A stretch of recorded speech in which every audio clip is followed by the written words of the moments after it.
It's Thursday, November 6th. Tariffs, one would naturally think, are the power to impose taxes. In a case that could impact Canada and countries around the world, the U.S. Supreme Court is about to have its say about President Trump's tariffs. $1 a day childcare program. The education minister here with an exclusive update later this hour. You just keep him uncomfortable, man. I mean, he's a person, so he'll make mistakes if you keep him uncomfortable. You know, nobody's perfect, so. The Rough Riders talk containing the most outstanding player candidate, Nathan Rourke, and his BC Lions. Stay with us, Saskatchewan. Your morning starts right now.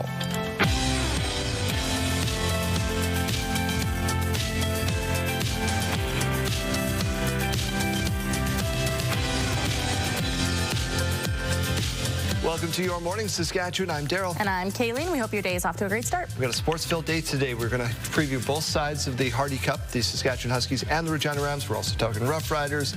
We're also talking daycare. That's a big issue for people. Yeah, that's a big issue, especially in, I mean, anybody that has kids, but I have a lot of friends now with kids, and everyone's talking about it. I'm retiring if it doesn't extend. Yeah.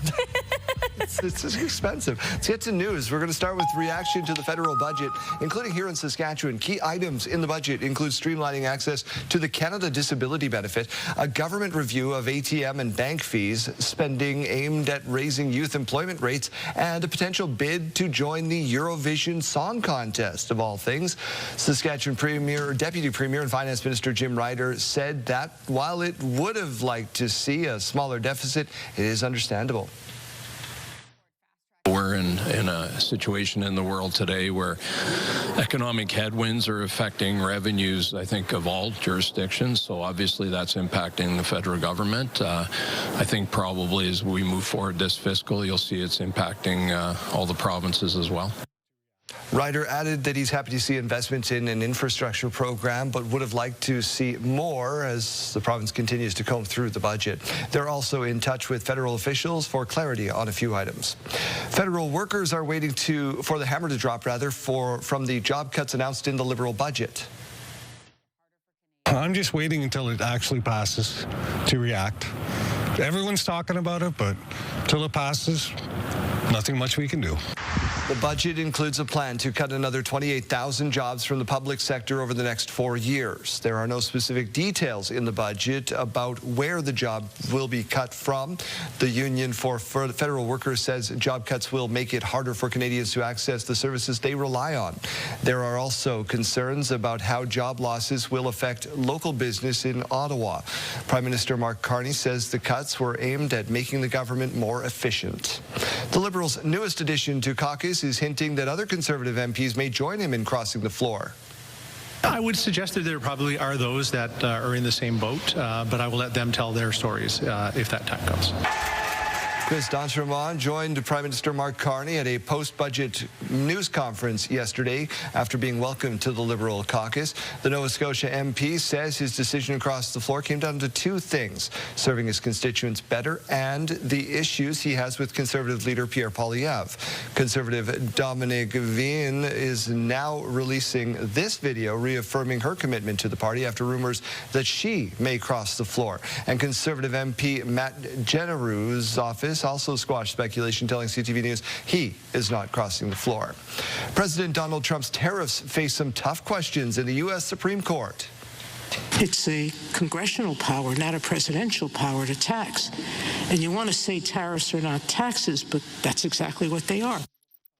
The court now has to decide whether it's legal for the president to unilaterally impose tariffs in the name of, quote, national security. During about 3 hours of arguments, both Republicans and Democratic judges questioned Trump's use of the emergency law. The challenge was brought on by several states and businesses, arguing Trump has driven up costs and uncertainty. For nearly 40 years, my family has built this business from the ground up. Today, reckless tariffs threaten everything we've achieved. The Supreme Court fast-tracked the appeal after the lower court ruled President Trump had overstepped his authority. A decision is expected within weeks or possibly months. Saskatoon City Council was back to approve a warm-up location less than a week after already doing so. Jeremy Dodge, what is the latest here? Daryl, thank you. Good morning. Councillors did ultimately approve a drop-in center. It's going to be at the former STC bus depot downtown. Administration says it was forced to act quickly after an agreement with an organization to open a temporary building collapsed last week. The drop-in center approved last week won't be ready for another month. So a new location is needed for the next 4 to 8 weeks. But regardless of how they got here, councillors were frustrated at the rushed request. I can't help but feel completely dismayed about this situation. The way we do this is the definition of insanity. We keep doing the same thing every year and expect a different result. Up to $75,000 is being spent to get water service and washrooms outside the building. No beds or other amenities will be provided. The Crown has now closed its case in a Saskatoon murder trial. On Wednesday, the accused aunt returned to the stand for a second day of questioning with her credibility under the microscope. Andrew Rosenfeld, accused of shooting and killing his girlfriend, 20-year-old Nikera Brown, in 2022. She was found shot in the head in the apartment she shared with Rosenfeld and his aunt, who testified she was in her bedroom with her cats when the gun went off. The Crown pointed out inconsistencies between the aunt's court testimony and a police statement she gave hours after the shooting, saying she had been, quote, extremely doped up on medication when she spoke to the cops. Well, Daryl, fire yesterday afternoon displacing some residents in Regina. That's right. The Red Cross now assisting displaced residents. The fire happened just before 1 o'clock yesterday at a home on the 1200 block of Athol Street. Fire crews quickly brought it under control. An investigation now underway. City of Regina is working on its wastewater infrastructure along with upgrading more of its playgrounds across the city. In a meeting Wednesday, councillors approved submitting an application to the Canadian Housing Infrastructure Fund to help design the city's wastewater capacity upgrades. If approved, the city will receive up to $700,000 through a cost-shared agreement between the federal government and provincial government. City Council also approved setting aside $1 million in its 26-27 budget for parks and playground upgrades. The new grant program will allow communities to apply for funding towards playground infrastructure. We currently have 152 playgrounds in Regina, and I think at the current rate with the budget, we could only do about 1 or 2 refurbishments, but now we're doing all our playgrounds to a new standard. So currently in the city of Regina, we have 4 playgrounds that would meet accessibility standards, with another 2 being built to meet. Councillor Sarah Turnbull adds the additional funding would help all new and existing playgrounds meet the new requirements in Saskatchewan. It was day 1 of the Saskatchewan Association of Rural Municipalities midterm conventions yesterday, and those living in rural areas, which are considered to be areas under 5,000 people, gathered at the Queensbury Convention Centre. The 2-day event focused on provincial interest regulations, public sector procurement, and rural road growth. Also in discussion, cybersecurity, where $775,000 has been lost in only fraud schemes across the province this year. Being suspicious of links, checking the links before you click on them, checking the email address to make sure it's a legitimate email address before you respond to it. And with the use of artificial intelligence now, it's getting harder and harder to see those scams come through. You know, we do everything to protect our stuff, and we encourage RMs to use the best devices they can obtain and to protect their interests. Today they'll be talking food and farm care, bridge infrastructure, and funding. Nursing and healthcare aides in Alberta could be going on strike. Their withdrawal of services would impact the healthcare system altogether and the ability of Albertans to receive the care that they need. Staff who work alongside and sometimes fill in for nurses have voted overwhelmingly in favor of a strike mandate. Talks broke down in April after more than 1 year at the table. Workers are asking to be paid 84% of what registered nurses make. The province says that's not realistic. Talks are set to resume today, but if the talks don't go well, a strike notice could come by November 17th. The Western Hockey League has suspended Swift Current Broncos head coach Dean De Silva pending an investigation related to the WHL standards of conduct during a practice on ice. Assistant coach Regan Darby led the group last night and will until further notice. Hamilton drives below the Calgary net. Down low, centered. Fawcett waits, backhander! The Brandon Wheat Kings scored 4 in the first, 4 more in the second, en route to a 9-4 win over the Broncos. Swift Current hasn't won a game in regulation in their last 6. The Broncos, by the way, say they have no comment on their coach's suspension. Hard pass left circle. Brown looking back door. McKenzie scores! That was one of Pavel McKenzie's 2 on the night. The Warriors scored 3 in the first and skated on to a 6-2 win. Moose Jaw sits 6th in the Eastern Conference. Here's Kostick into the middle. He fires. He scores. Jackson Kostick's second of the year early in the second period stood up as the game winner as the Prince Albert Raiders edged the Lethbridge Hurricanes 2-1. Raiders on absolute fire right now. They've gotten points in their last 14 games, including 11 wins.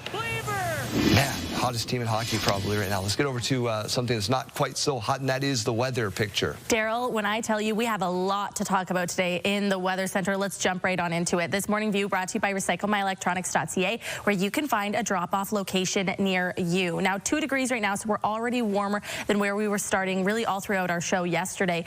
Winds coming in a little bit stronger, though, 24 kilometers per hour right now in Regina and 22 kilometers per hour in Saskatoon, where we have been seeing some light precipitation this morning that has included some light flurries and some light rain overnight.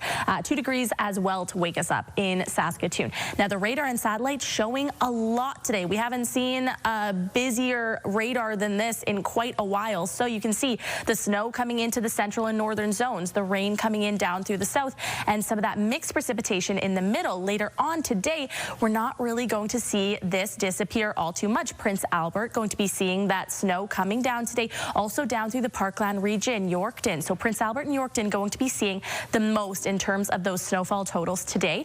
Saskatoon, you can see it curves around it in the early morning, but then later on in the afternoon, we do see that system make its way over top of Saskatoon. So expect the snow today. Regina down more so towards the south, where we're seeing that rain falling instead. And then throughout the late evening hours, this is at about 10:45. Then we see that snow starting to fall in Regina there.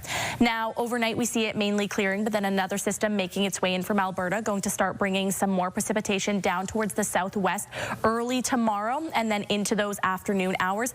Regina also going to be seeing it into the evening hours, and Saskatoon only has about a 30% chance of seeing it in the afternoon. It's not exactly 0 tomorrow, but a lower chance of seeing it. Then into Saturday, as you can see, this is kickoff time. We're not seeing any more of that precipitation, so that's good news if you're heading to the Rider game.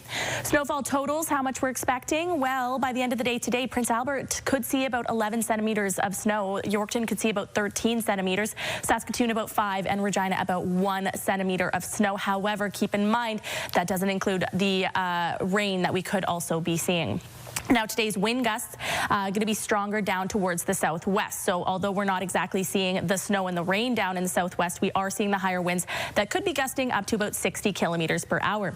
Today's forecast also looking quite different if you're waking up with us from the central zones compared down towards the south. Central zones going to be a lot cooler this afternoon. Yorkton only up to about 2 degrees, Saskatoon up to 3, and Battleford's up to 1 degree. But down towards the south, Moose Jaw up to 13 degrees, Weyburn up to 13 with that mixed precipitation, and Estevan up to 13 as well.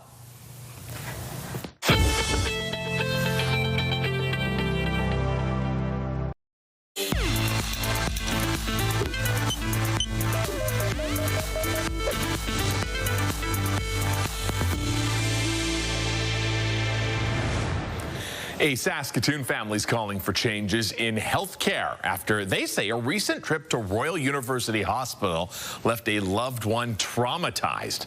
CTV's Stacey Hine has the details. This is how Lloyd Cokewell spent nearly a week lying on a gurney in a busy Royal University Hospital hallway. It broke me. It broke him.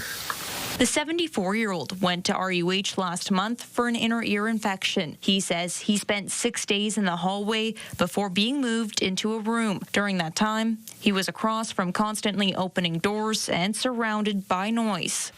It wasn't even a quiet hallway. If you've been in the hospital and you know the sound of the gurneys and the carts going by non-stop, this is what you get 24/7. Cokewell says there was no privacy, with hundreds of people passing by each day. His family says that puts him at risk, since his blood cancer weakens his immune system. And Cokewell isn't alone. More patients have been speaking out about hallway care in recent months. We want to make sure patients are getting treatment in appropriate spaces, and some of the stories, quite frankly, are just not acceptable. Health Minister Jeremy Cockrell says work is underway to improve patient flow and expand capacity, with 109 new acute care beds at Saskatoon City Hospital over the coming year. In a statement, the Saskatchewan Health Authority said it acknowledges capacity pressures and said it regrets the difficult experience for the Cokewells, adding it welcomes the chance to meet with them. We just want people to know that, no, this doesn't work. The Cokewells say they have written to the government and the SHA urging change, so no other family has to go through the same experience. Stacey Hine, CTV News, Saskatoon. Health Report, brought to you in part by Saskatchewan Blue Cross, protecting your health since 1946.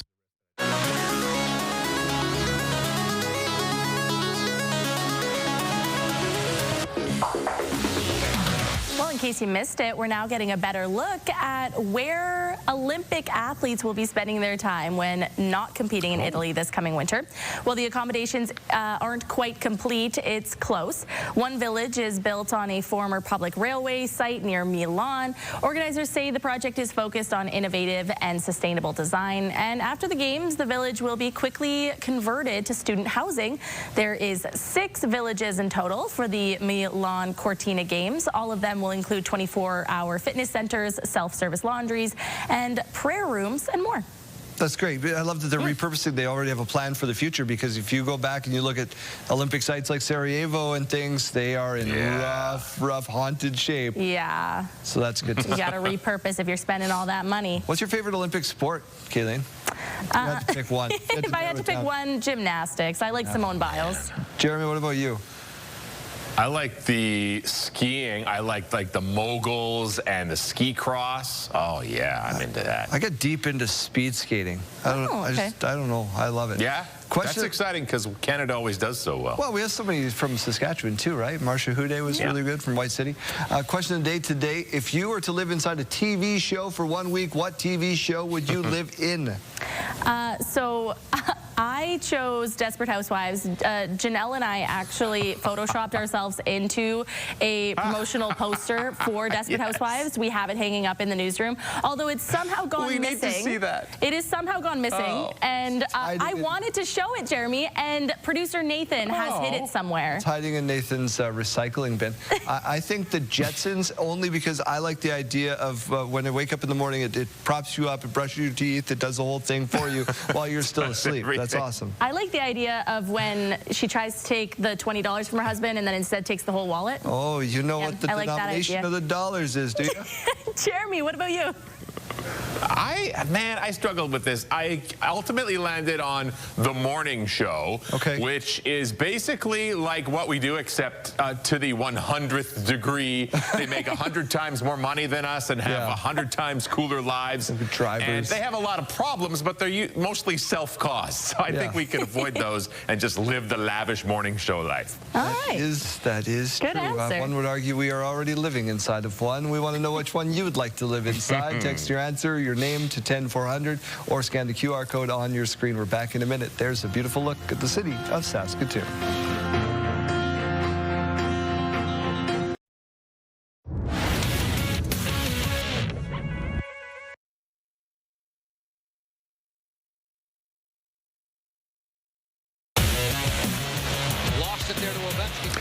Well, it seems our Mike Siona may never come back from Prince Albert. And why would he? Let's see what he's getting up to today in the Gateway City.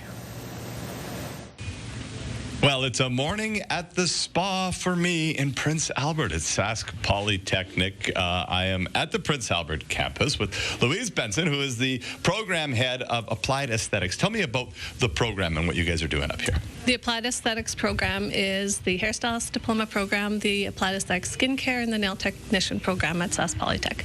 Today you're in the salon, and we're hosting the hairstylists and just the hairstylists this time, year 1 and year 2, and they're doing student aid. Very cool. I love that. And one of the coolest things here is that it's open to the public. I mean, you can come in, book your service here? Yes, you can come and book your services here. It's open to the public. We love the chance to work on real clients. It's just the hair industry, and the best way to learn is to be able to work on clients. Anybody can come and have services done here. I love that. Now, let's talk about the program in general terms. What kind of skills are the students learning, and how many students do you guys run through here? Right now we've got a full complement of students, and we do every service. So we have year 2 students who are doing all the services that year 2 can do. Everything a hairstylist can do, the year 2 students are doing. Our year 1 students are basic short haircuts, barbering skills, and straight razor shaves. Fantastic. Well, I could probably use all of that stuff today, actually. Really cool. Looking forward to seeing what else we could discover out here this morning. Let's take a look at the school day forecast. It's brought to you by CAA School Safety Patrol, working together to keep our school zone safe. If you're heading outside to catch the bus in Regina, we're at 2 degrees in Saskatoon as well, but we are seeing some more of that mixed precipitation in the central zone. 6 degrees by lunch in Regina, 3 degrees by lunch in Saskatoon. We are expecting to be seeing some of that rain at that time. 11 degrees, though, by final bell, so quite a bit warmer down towards the south than what we're expecting in the central zones. Today, Saskatoon only going to be sitting at about 2 degrees, so down from that expected daytime high at that time. Also seeing some higher winds down towards the south. Regina going to be seeing those up to about 40 kilometers per hour, and in Saskatoon we'll be seeing those up to about 30 kilometers per hour. Let's now take a look at those gas prices. In Regina, the common cost to fill up this morning is $128.9. The lowest you might find is $109.9. In Saskatoon, the common price to fill up $124.9. The lowest you might find is $119.9. Taking a look at the farm markets now, the street price of canola at $568.42 per ton, and the futures price at $626.90 per ton. Amber durum wheat at $285.94 per ton, and red spring wheat at $246.73 per ton. And the Canadian dollar begins the day trading down, currently sitting at 70.82 cents US. Hi, everyone. Mark Rowe inside the Sports Center newsroom with your must-see moment from Wednesday. Before we head to D.C., the Capitals are taking on the Blues. Alex Ovechkin sitting on 899 goals. The shot misses the net. There's Ovi on the backhand, getting goal number 900. Not known for scoring goals with his backhand. The all-time record holder in goals sets another milestone 7 months after breaking Wayne Gretzky's all-time mark.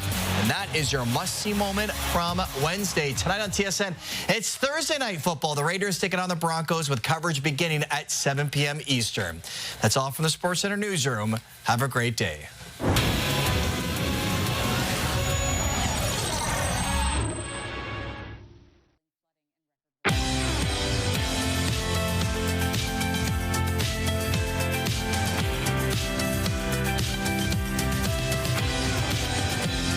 Sayani, good morning. It is 6:32. The U.S. government shutdown is taking its toll on air travel. By the end of this week, a number of flights could be affected. The controllers have been working fastidiously for the last 5 weeks with this huge burden over their head of lack of compensation.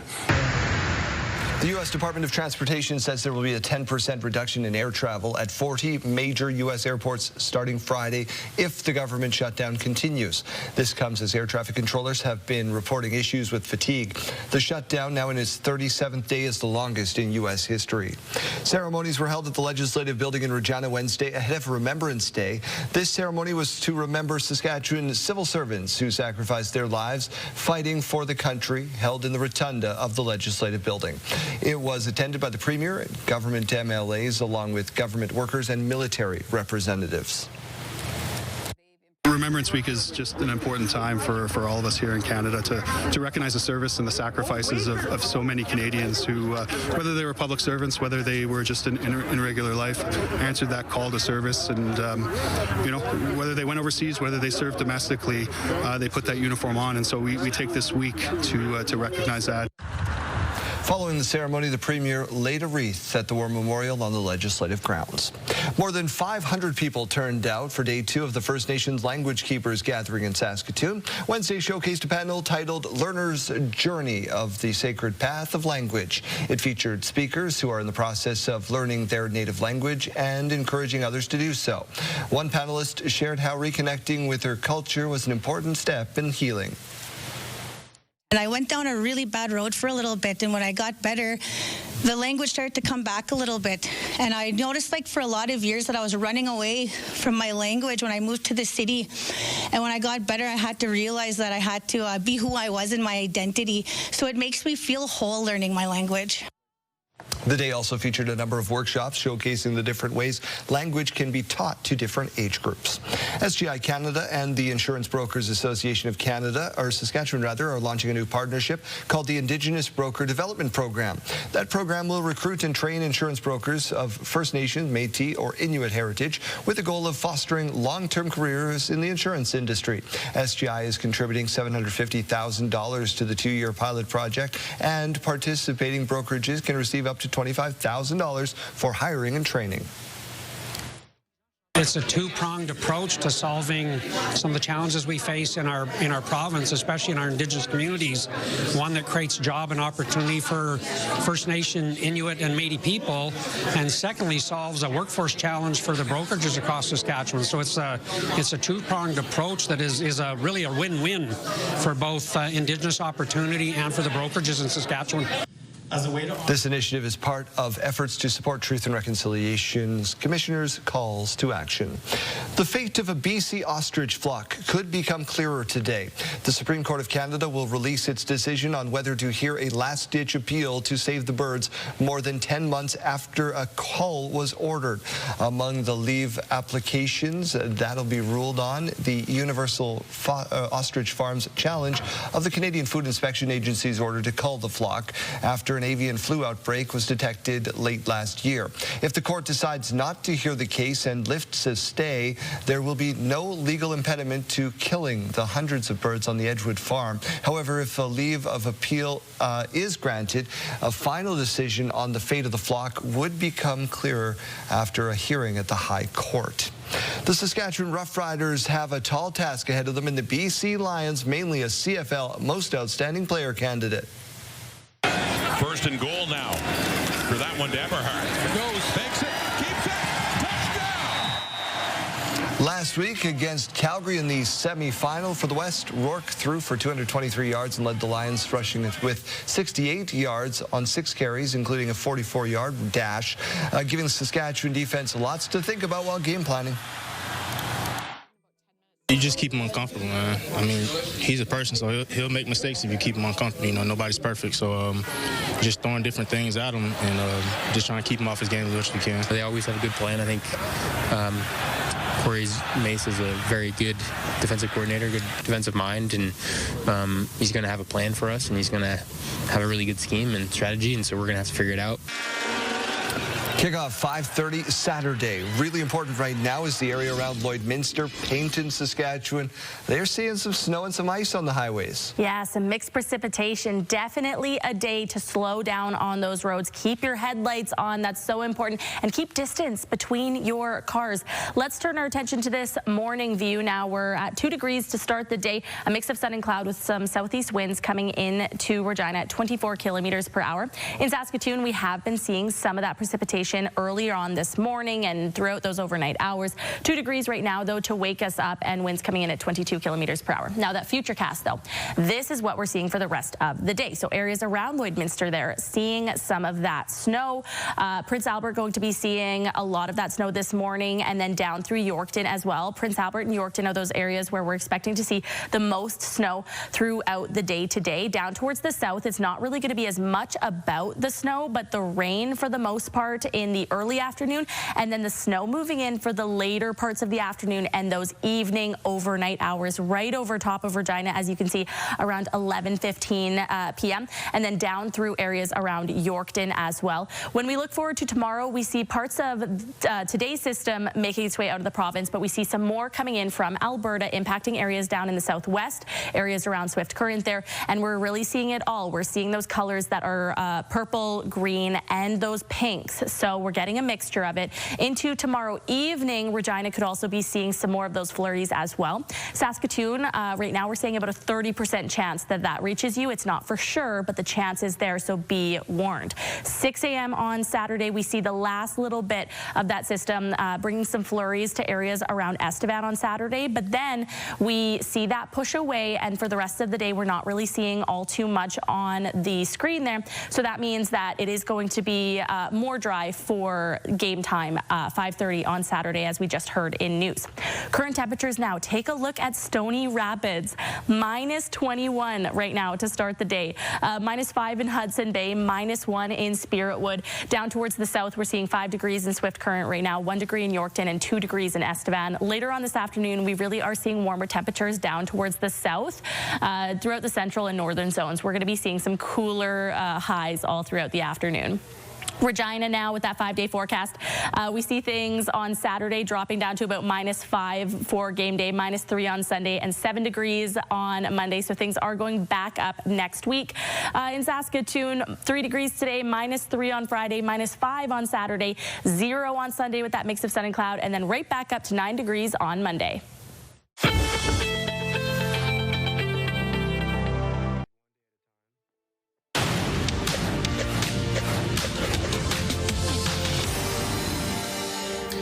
The Bank of Canada is planning to eliminate hundreds of jobs, about 10% of its workforce, as Prime Minister Mark Carney aims to reduce government expenses. About 225 employees at the central bank will be affected, according to a memo seen by Bloomberg News. The cuts will take place over the next few months and be completed by June.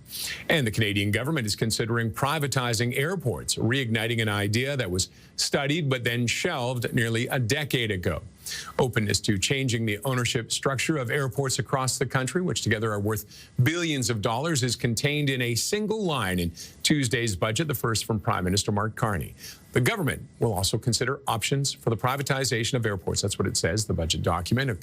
After laying out preliminary ways, the government plans to unlock more of the economic potential of Canada's airports and consider new ways to attract private sector investment. Most Americans, including Republicans, continue to view Canada positively in economic and trade matters, even as U.S. President Donald Trump directs anger at his northern neighbor. The poll indicates that 75% of Americans said they either trusted completely or somewhat trusted Canada's intentions to negotiate in good faith. That number was 90% for respondents who identified as Democrats and 67% for Republicans. When asked a similar question about Trump, only 52% said he would negotiate in good faith. Those are your morning business headlines. For BNN Bloomberg, I'm Roger Peterson.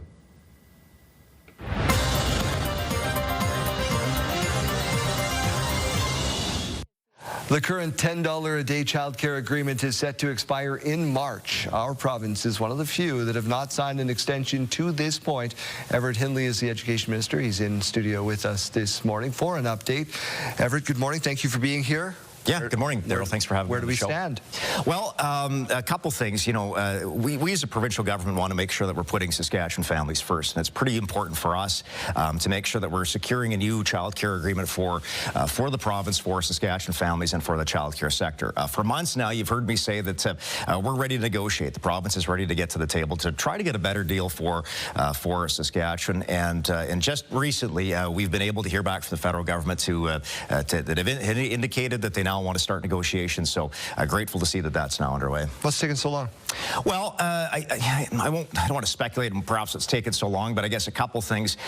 Immediately after, so there was a federal election in the spring, and immediately after the minister had been appointed, and it's Patty Hyjube, the minister responsible for this area. She was appointed to this file. The day of her cabinet appointment, I sent her a letter just saying, look, congratulations, and we want to renegotiate this deal for Saskatchewan. We'd been waiting for some time, and it actually wasn't until just a couple of weeks weeks ago, where I received a letter back saying, thanks for your letter of May 14th, and I'm now instructing, this is her saying, I'm now instructing our officials to begin negotiations with Saskatchewan. And I can tell people that that has happened. As a matter of fact, I actually had a virtual meeting with the minister just last Friday. Negotiations are very robust, and I'm very confident that not only will we get a renegotiated deal before the current one expires on March 31st, but I think we'll get one done by the end of the calendar year, if not sooner. What does Saskatchewan want? We want to make sure that we make some improvements on the existing deals. So the current child care agreements brought a number of benefits to families, to communities, and to the entire child care sector.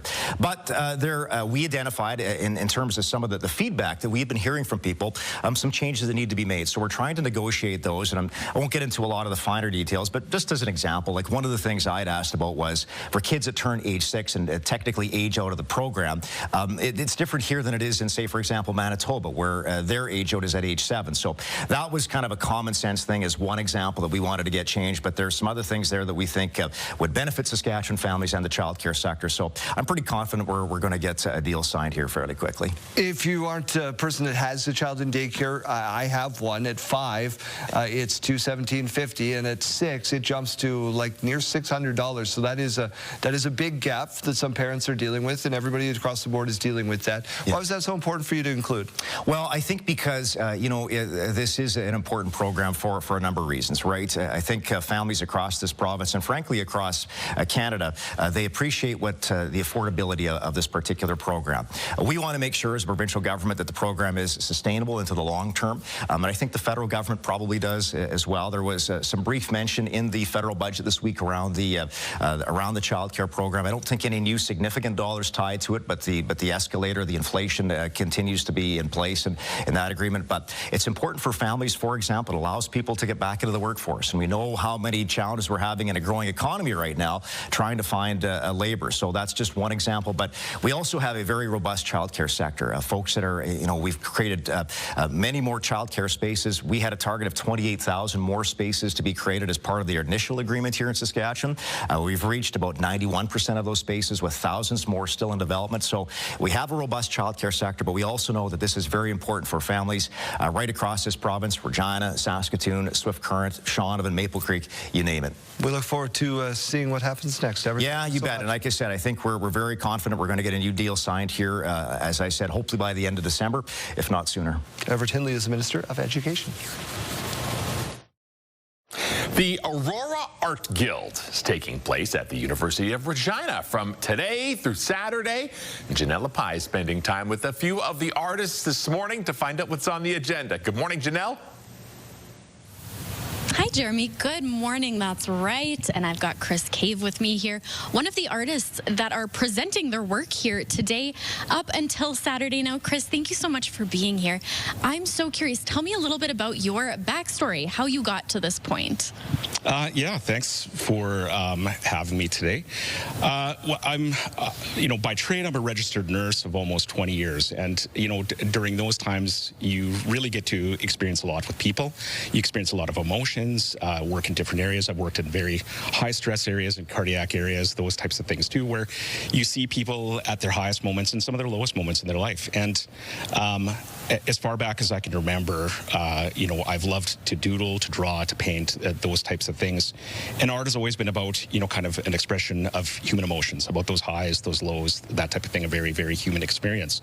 So art for me in the last couple of years, most seriously in the last 3 years, has been about that, an outlet to kind of explore those emotions, those experiences, find the beauty in the everyday things, in other times bleak situations. It can be challenging sometimes, but the art really helps you find those types of things. That's right. Incredible to hear. And the art that we want to really focus on here beside us is the picture of the chair. Now, there's an incredible backstory to it. Tell me a little bit about it.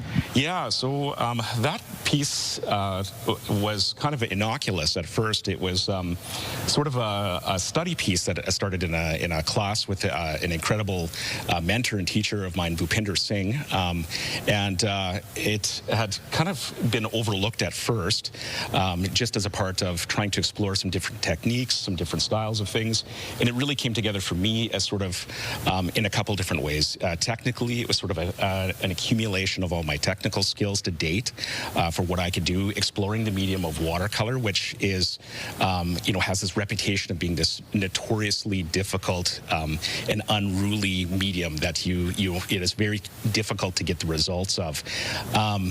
But exploring it at that time, creating this kind of murky background, as my daughter so eloquently calls the dirty wall, it started to come together by throwing colors at it and that type of thing.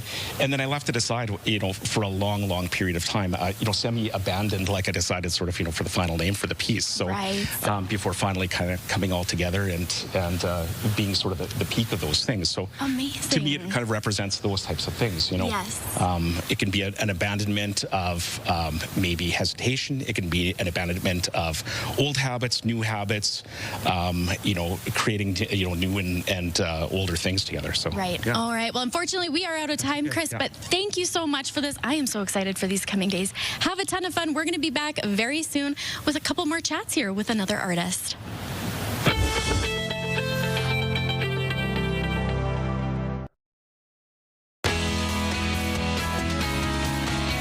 Chase, good morning. What's happening at Pure Country 92.7? We're talking about a pretty big screw-up from one healthcare company that ended up sending letters to over 500 of its customers saying that they had passed away when they, in fact, had not. I mean, it's still better than getting bills in the mail, so it's nice to get something else. Plus, we want to hear your weird food combinations. What's that bizarre thing that you swear by? Oreo put out some different ones for Thanksgiving in the States, including Oreo and creamed corn. They were on a nice path. They had like Oreo and like pumpkin pie and an apple one. And then they said, hey, let's put creamed corn in there too. It just sounds disgusting. But we want to know those weird food combinations that you love. You can text 54321.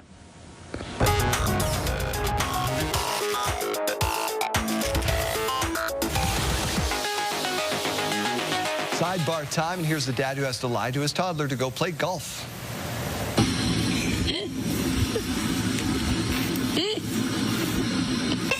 Yeah, just for a couple hours, baby, okay? Yeah. And then I'm going to come home, and then we're going to... Connor may be the adult here, but because he knows his son loves golf too, he has to pretend that he's going to work just to get around in solo. Listen, I don't promote it necessarily, but sometimes the trick to parenting is little tiny harmless white lies to your children. White lies, yes. Yes. I suppose that'll get you through. Occasionally. Yeah. All right, well, now to a girl with a very strange pet. Take a look.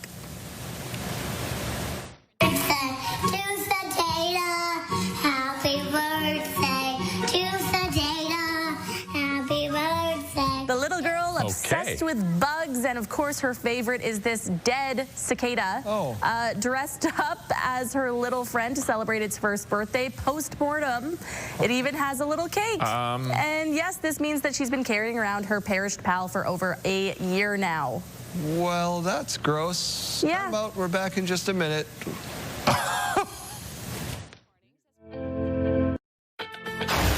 It's Thursday, November 6th. Tariffs, one would naturally think, are the power to impose taxes. In a case that could impact Canada and countries around the world, the U.S. Supreme Court is about to have its say about President Trump's tariffs.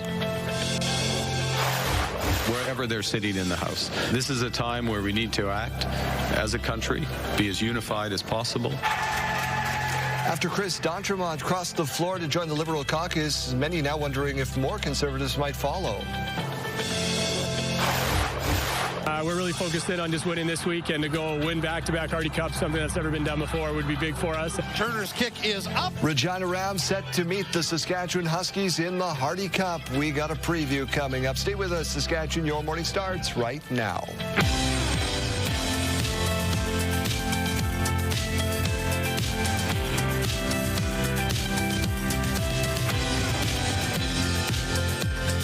I say welcome to Your Morning Saskatchewan. I'm Daryl. And I'm Kayleen. We hope your Thursday is off to a great start. And we ought to give a shout out to the Riffle Royals who captured the City High School Volleyball Championship last night. We got a picture for you right here in a thrilling 3-set contest against the Campbell Tartans. Campbell is a powerhouse in the city. That's a big win for the Riffles. Yeah, congratulations. And not a lot of winning happening around the Lloydminster area if you're on the commute. Yeah, really through the central zones today, we're seeing a lot of that snow, some mixed precipitation, and cooler temperatures in the central zone. Down towards the south, we're seeing the wind. There's a lot to talk about in the weather center today. Highway 16's a mess. We'll get to that in just a moment. First, to your news. We continue to get reaction to the federal budget, including here in Saskatchewan. Key items in the budget included streamlining access to the Canada Disability Benefit, a government review of ATM and bank fees, spending aimed at raising youth employment, and a potential bid to join Eurovision for some reason. Saskatchewan's Deputy Premier and Finance Minister said that the government would have liked to see a smaller deficit, but it is understandable.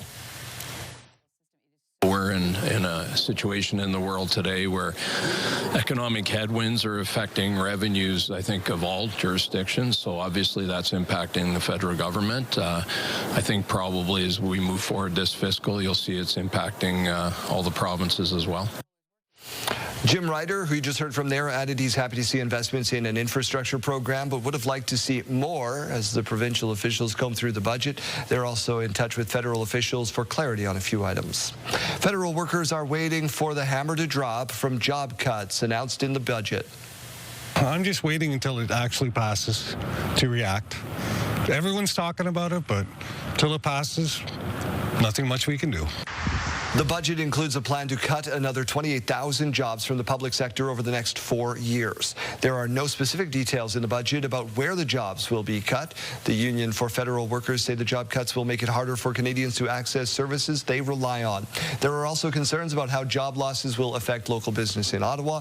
Prime Minister Mark Carney says the cuts are aimed at making the government more efficient. The Liberals' newest addition to caucus is hinting that other Conservative MPs may also cross the floor. I would suggest that there probably are those that are in the same boat, but I will let them tell their stories if that time comes. Chris D'Entremont joined Prime Minister Mark Carney at a post-budget news conference yesterday after being welcomed into the caucus. The Nova Scotia MP says his decision to cross the floor came down to two things. One, serving his constituents better, and two, issues he had with Conservative leader Pierre Poilievre.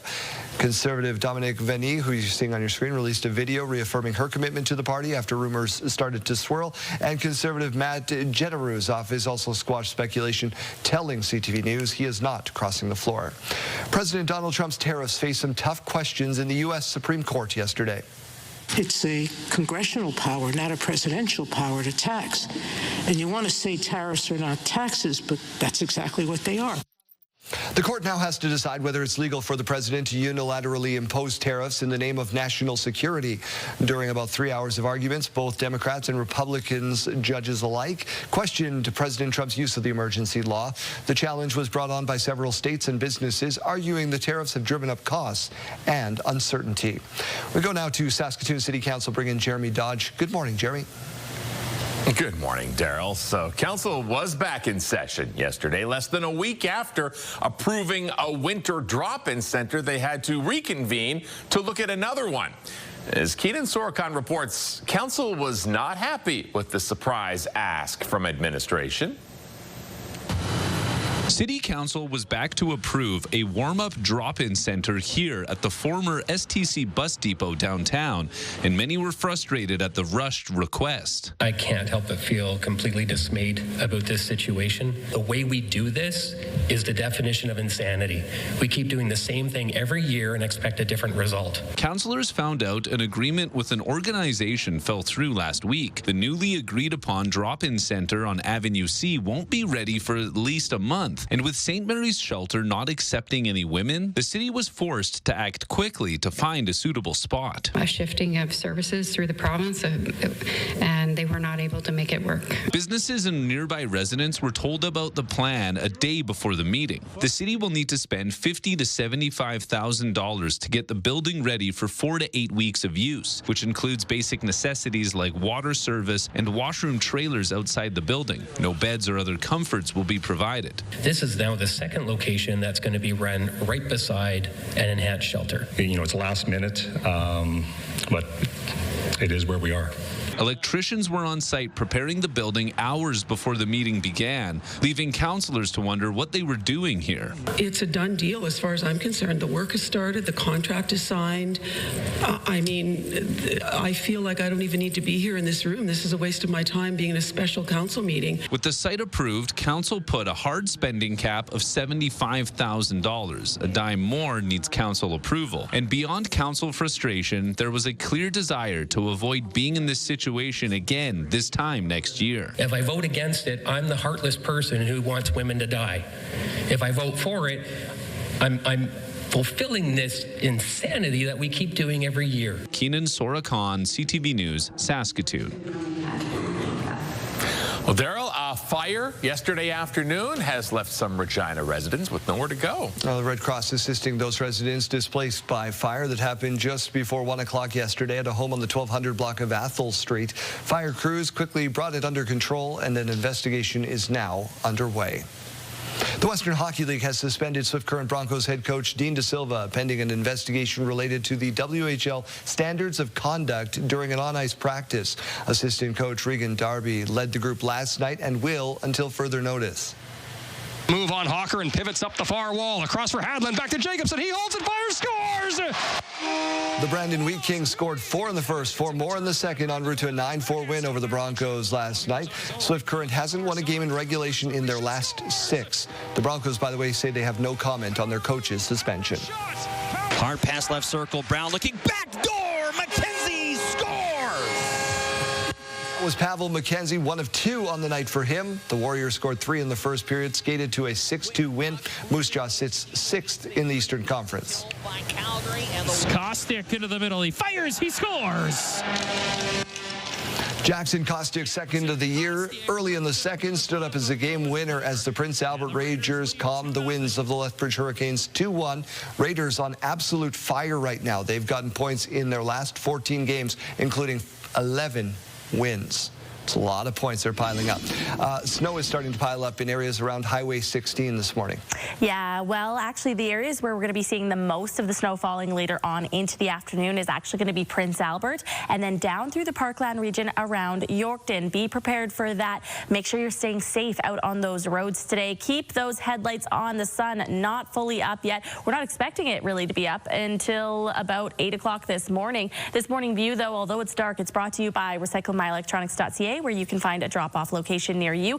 We have actually dropped down for that temperature this morning in Regina. Right now we're at 1 degree. We are starting to see some very light precipitation trying to make its way into the area. So again, keep yourself safe out on those roads. Saskatoon already saw it throughout those overnight hours and into the early parts of this morning. 1 degree as well for Saskatoon and a lot of cloud cover to start the day. The radar and satellite showing quite a bit from overnight. So we saw snow, we saw rain, we also saw that mixed precipitation and all those spots popping up in pink on your screen there. Later on into the afternoon, we're going to be seeing some more of that. So Prince Albert and then down through Yorkton, as we just talked about. And then down towards the south, we're mainly seeing rain in the early parts of the afternoon and then the snow moving in for the later parts of the afternoon.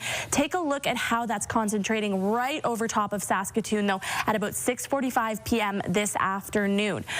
Into the overnight hours, we do see it tracking down towards the south. So Regina then going to be seeing some of those flurries later on this evening. Estevan also going to be seeing some of that. And then we're looking forward to tomorrow, where another system makes its way in from Alberta. Again, all of those colors up on the screen. We see the purple for the flurries, we see the pinks for the mixed precipitation and the freezing rain, and then we see some of that green for that rain. Now into the later parts of the evening tomorrow, we still see some of those flurries falling down towards the south. Only about a 30% chance that we see that reaching Saskatoon tomorrow. So the chance is there. It's just not as high as what we're seeing down towards the south. Saturday, though, I did want to show you this. This is at game time, so just past kickoff in Regina, not seeing any more of that precipitation in Regina. By the end of the day today, we're seeing about 11 centimeters of snow expected for Prince Albert, about 13 centimeters for Yorkton, 5 for Saskatoon, 5 for the Battlefords, and 1 centimeter expected for Regina and Moose Jaw. Also seeing higher winds down towards the south today. Southwest in particular could be seeing those winds up to about 60 kilometers per hour. All those areas lighting up in red there. there, so be mindful of that. Today's forecast, we're also seeing temperatures quite a bit lower towards the central zones compared to down in the south. So Saskatoon reaching that high of 3 degrees today with that snow. Regina with the rain in the afternoon up to about 11 degrees. Weyburn and Estevan mixed precipitation both reaching 13 degrees and only about 2 degrees for Yorkton.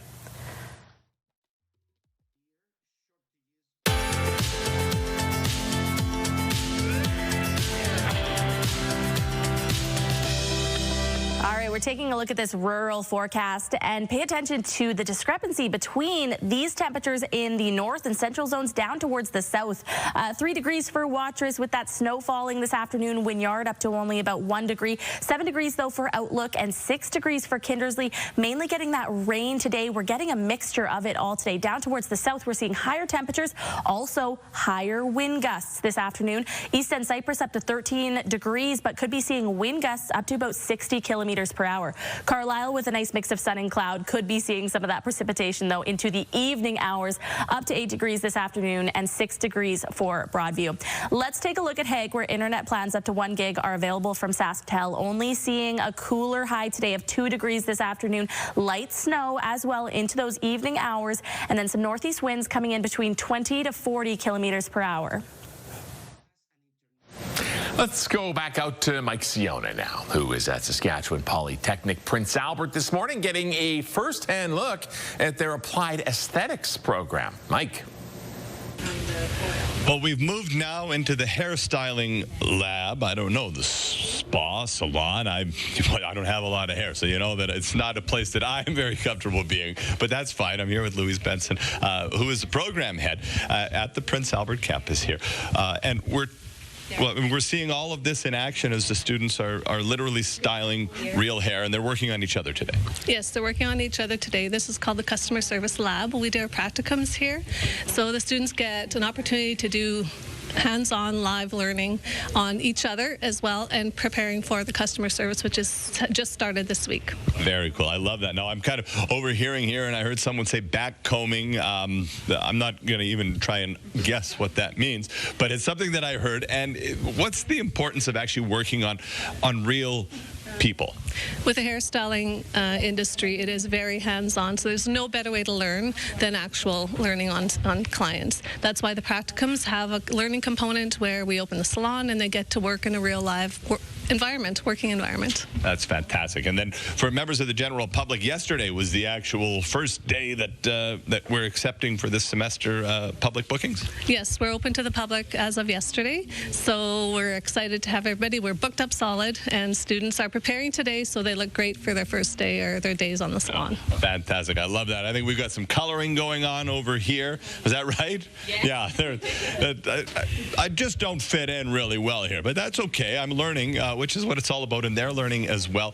From coloring to styling, it all happens here, and it's really kind of the whole mission is to prepare them for the workforce. Yes, it is to prepare them for the workforce. About half the program is customer service practicum or in-salon training, and it's perfect to be able to learn with an instructor watching you, supervising everything you do with your coworkers or your co-classmates. No better way to learn. Fantastic. All right, we'll be here one more time this morning to see what else we can get up to.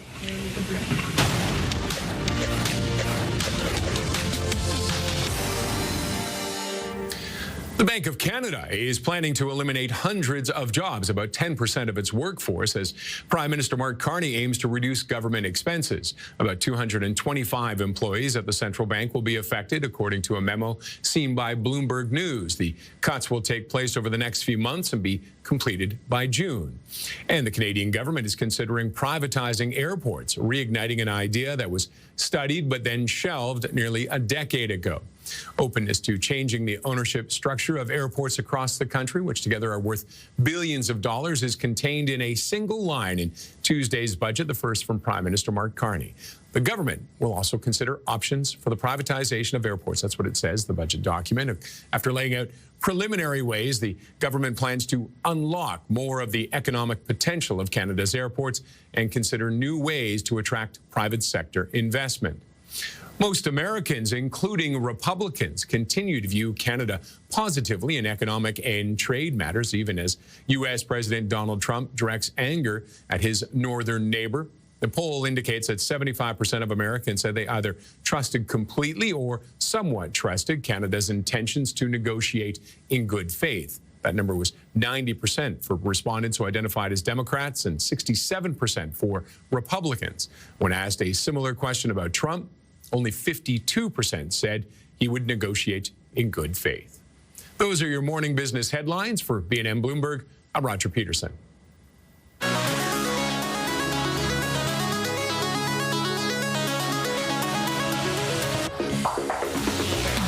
Well, how about this? A curling team from Calgary celebrating a rare and perfect score. This was my first day back curling. No warm-up, no anything. I got on the ice, and the curling gods were with me. The women of Team Saunders shot an 8-ender. The odds of getting one is 1 in 120,000. For context, the odds of getting one is like a hole-in-one is 1 in 12,000, right? So they've even eclipsed those odds. Wow. And for one teammate, this wasn't even her first 8-ender. She scored one back in 1992. This one, 33 years later, came after undergoing surgery for a pacemaker. Wow. Congratulations to them. Really that? I mean, this just means the team you're playing is really, really bad, right? We got to give them their flowers, Jeremy. That's an accomplishment. What was it, 1 in 120,000? Yes. Let's give them their flowers. I don't know. I'm not there yet. I'm not there. Okay. Question of the day. If you could live in a TV show for 1 week, what TV show would you choose to live in? You've got show and tell this morning. Let me show you this. I went and found it, even though producer Nathan was trying to hide it. Yep. This is Janelle and I in a Desperate Housewives poster because we love that show, so we put ourselves into it. We don't own a color printer, by the way. I highlighted my hair. I don't think they give us access to the color printer. Yeah. So this is Janelle and I's answer. Okay. Desperate Housewives. We have some great answers up on the big board, though. So Keisha saying to be a dragon on Dragon's Den. I think you got to be really rich to do that, right? Yeah, those are long taping days, too. But that would be so fun to just, like, judge people's creations. Sure. I like that one. Karen saying, I would like to live in the TV show I Love Lucy, because to watch Lucy do her skits in person would be hilarious. True. Great answer there. Troy on X saying, Trailer Park Boys. How much fun would that one be? I'm in the minority where I hate that show. I think it's terrible television. Oh, my dad loved it. A lot of people do, and good for them. Edwin also saying St. Denis Medical, obviously. So, on the right side of the doctors, right? He doesn't want to be the patient, does he? Yeah. All right.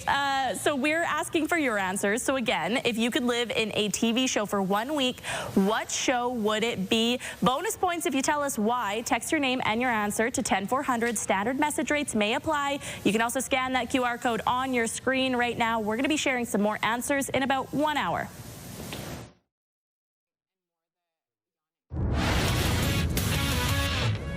Hi, everyone. Mark Rowe inside the Sports Center newsroom with your must-see moment from Wednesday. Before we head to D.C., the Capitals are taking on the Blues. Alex Ovechkin sitting on 899 goals. The shot misses the net. There's Ovi on the backhand getting goal number 900. Not known for scoring goals with his backhand. The all-time record holder in goals sets another milestone 7 months after breaking Wayne Gretzky's all-time mark. And that is your must-see moment from Wednesday. Tonight on TSN, it's Thursday Night Football. The Raiders taking on the Broncos with coverage beginning at 7 p.m. Eastern. That's all from the Sports Center newsroom. Have a great day.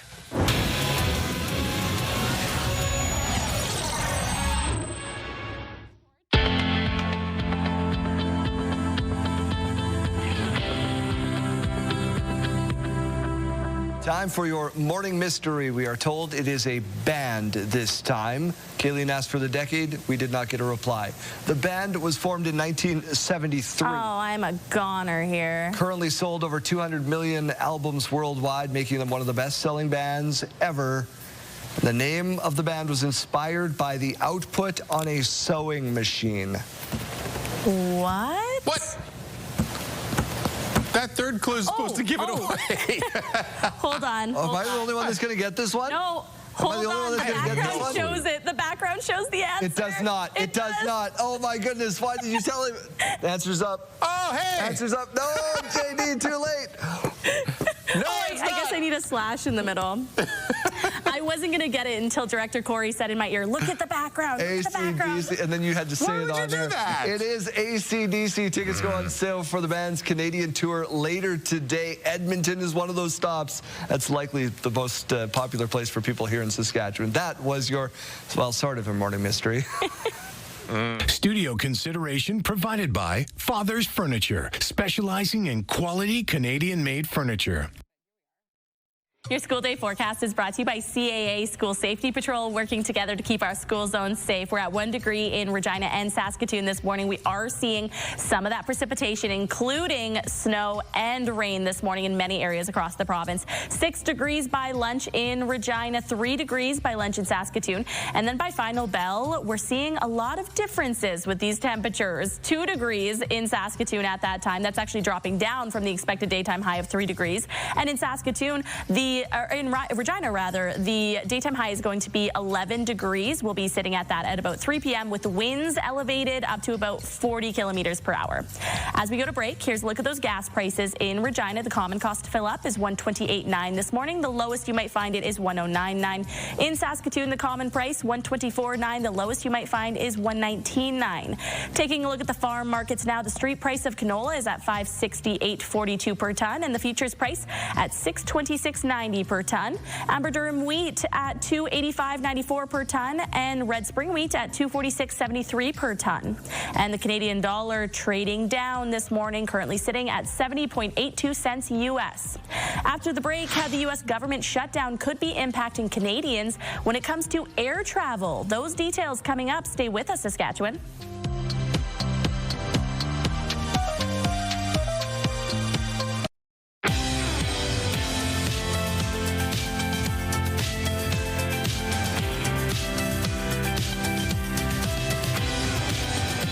Welcome back to Your Morning Saskatchewan. It is just about 7:30. Saskatchewan is now negotiating with the federal government on extending the $10 a day childcare program. We want to make sure that we make some improvements on the existing deals. So the current child care agreements brought a number of benefits to families, to communities, and to the entire child care sector.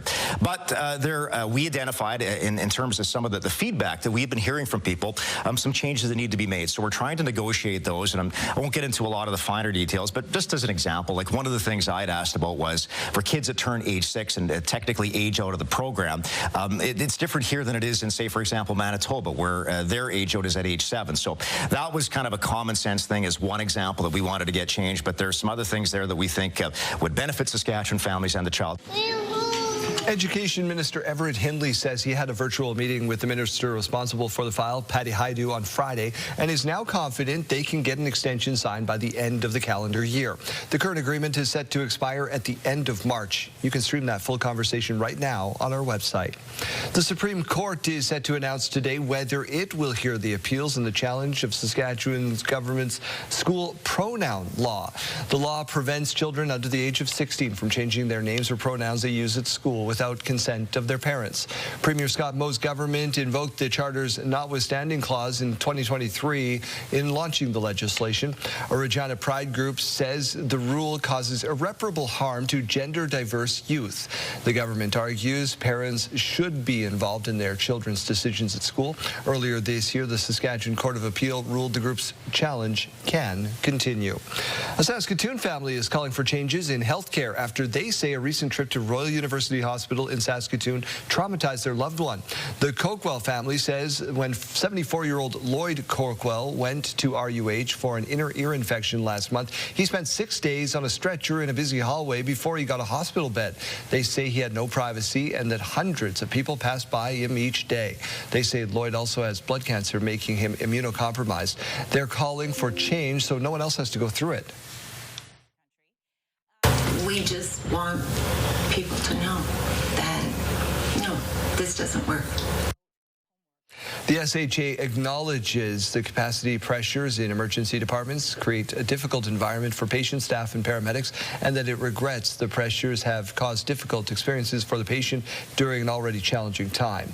It says it's taking immediate action to ease capacity pressures by improving patient flow and adding 109 acute care beds at Saskatoon City Hospital this year. More than 500 people have filed through Prairieland Park for the 2025 First Nation Language Keepers Gathering, and on Wednesday it was a special focus on those who are in the process of reconnecting to their culture. Hallie Mandrick reports. There was a spotlight on learning during day 2 of the 2025 First Nations Language Keepers Gathering.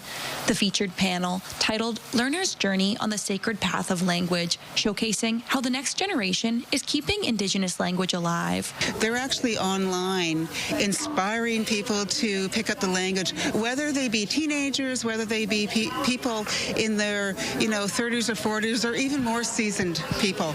It's very inspirational to hear the youth and how they are inspiring language revitalization. One of the panelists, Iski Esqueu, recalled how reconnecting with her language was an important part of her healing journey. And I went down a really bad road for a little bit, and when I got better, the language started to come back a little bit. And I noticed, like, for a lot of years that I was running away from my language when I moved to the city. And when I got better, I had to realize that I had to be who I was in my identity. So it makes me feel whole learning my language. The panelist now travels around to different communities as an influencer and comedian, often promoting how folks can reconnect with their culture. Brander says people like Iski Esqueu are crucial in keeping language alive for future generations. By being able to engage young people, we ensure that the ancestors' voices are heard in the future. And so, by working with elders, by working with language champions, youth are able to inspire the next generation. Much of the conference also focused on overcoming the challenges that come along with learning a language, especially one that was not allowed to be spoken for a number of years. It's that intergenerational cycle of shame back here. Even me, I still get it. I get nervous when I speak Korean. I start saying words wrong, but we have to show our young people that it's okay to make a mistake, because when we make that mistake and we laugh about it, we remember it, and then we don't make that mistake next time. Hallie Mandrick, CTV News, Saskatoon. The U.S. government shutdown is now taking a toll on air travel. By the end of this week, a number of flights could be affected. The controllers have been working fastidiously for the last 5 weeks with this huge burden over their head of lack of compensation. The U.S. Department of Transportation says there will be a 10% reduction in air travel at 40 major U.S. airports starting Friday if the government shutdown continues. This comes as air traffic controllers have been reporting issues like fatigue. The shutdown, now in its 37th day, is the longest in U.S. history. It's forced 13,000 air traffic controllers and 50,000 Transportation Security Administration agents to work for free. The impacts of this could soon be felt by Canadian travelers. How? Well, because the North American air travel system is integrated, meaning even if you're not flying to the U.S., your flight may still need to fly over the U.S. For example, if a plane needs to fly over or through the U.S. airspace, there's a handoff that happens between Canadian and American air traffic controllers. If there are a limited number of air traffic controllers in the U.S., your flight may not be able to fly. Saskatchewan Roughriders getting set for the West Final this weekend. Donovan Mace reports. Despite having home field advantage in Saturday's West Division Final, the road to the Grey Cup is no easy trip. I could give you a list of obstacles. Their defense is playing really well. Their special teams, I thought, was the star of the game last week, and then their quarterback's pretty good at football. Rourke wants to throw down the field, drops it in there to Eberhardt. That quarterback, Nathan Rourke, is up for Most Outstanding Player and Most Outstanding Canadian. He's second among CFL QBs in passing yards and touchdowns. Fakes it, keeps it, touchdown!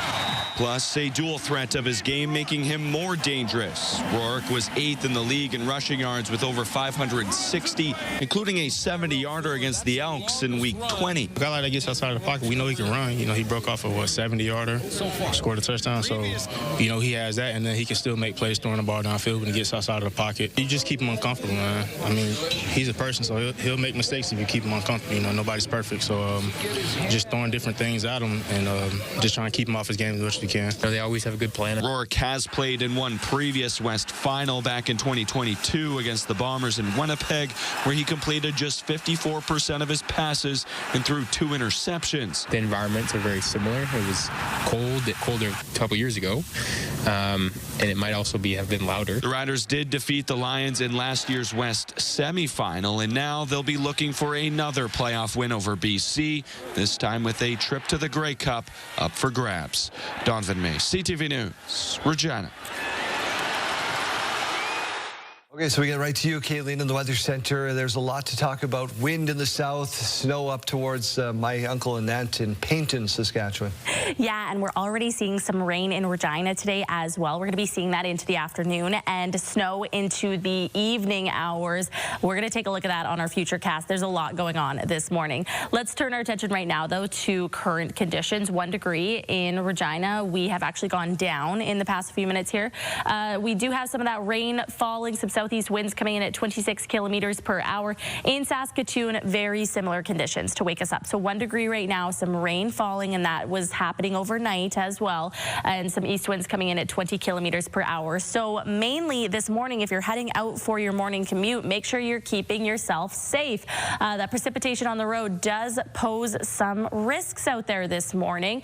The future cast, though, showing that later on into the later parts of the morning, we're seeing some more snow falling around Prince Albert and then down through the Parkland region, some snow around Swift Current there, and then into the later parts of the afternoon and into the evening hours, we see that snow tracking down towards the south. Saskatoon in the evening, really going to be seeing those flurries falling.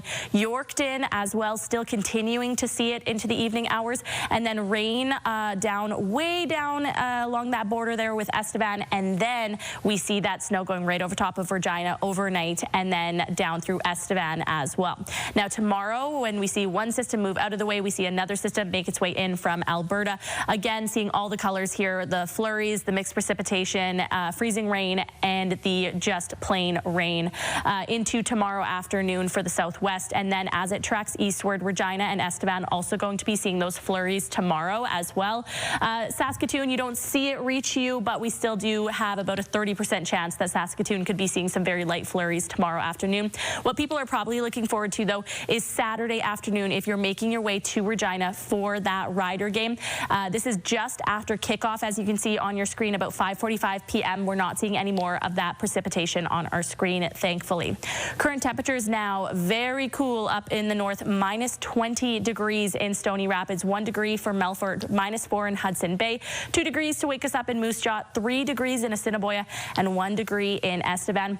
We're seeing a big difference with the temperatures today throughout the central zone compared to down in the south. So Battleford's reaching 1 degree, Saskatoon up to 3, and Yorkton up to 2. But then down towards the south, 13 degrees for Weyburn, 13 degrees for Estevan, and 11 for Swift Current. However, we could be seeing winds down in that southwest corner up to about 60 kilometers per hour. So keep that in mind as well.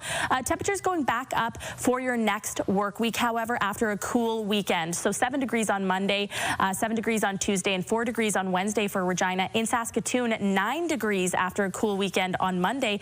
Some more mixed precipitation on the way for Tuesday, up to 5 degrees, and then 4 degrees on Wednesday.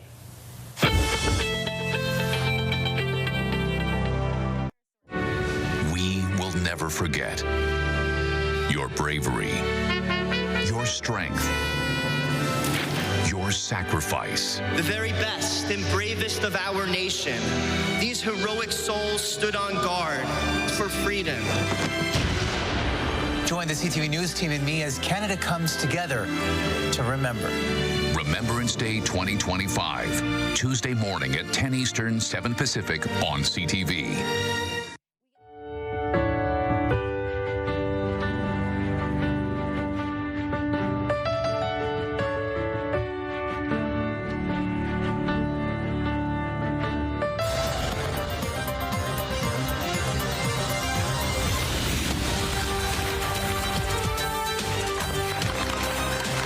a promo on Instagram for the I Love Regina Day game that happened with the Regina Pats. Mayor Chad Buczynski, how much of that is actually you?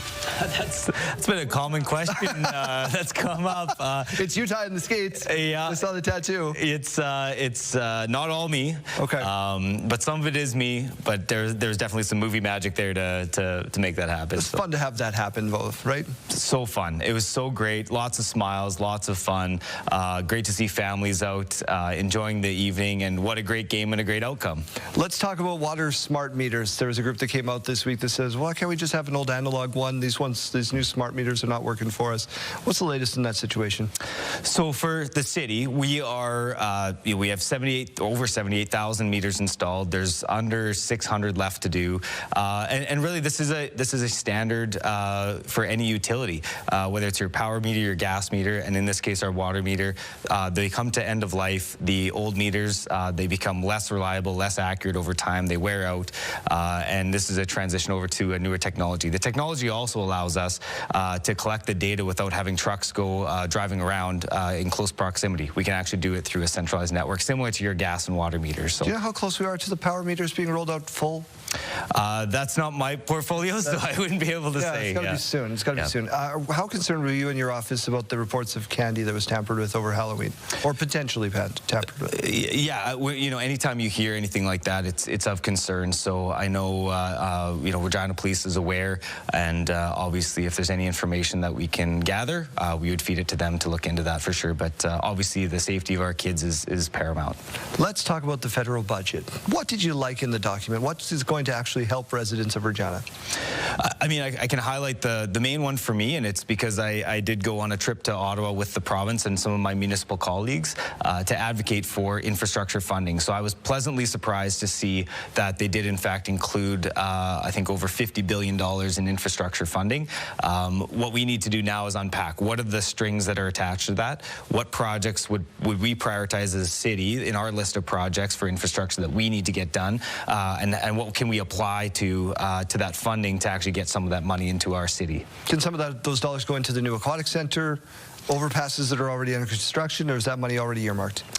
You know, that's what we need to learn. I think it's early days right now. We need to kind of learn what those what the details are around that funding, so we understand what projects we can and can't apply it to. So that's something we need to learn and dig into in the coming days. What else is council focusing in on right now?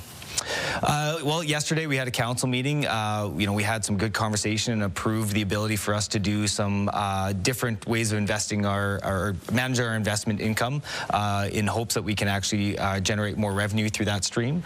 We also talked about a different way of doing assessments in the future. There was concerns that were raised in some of the assessments that happened this last go around.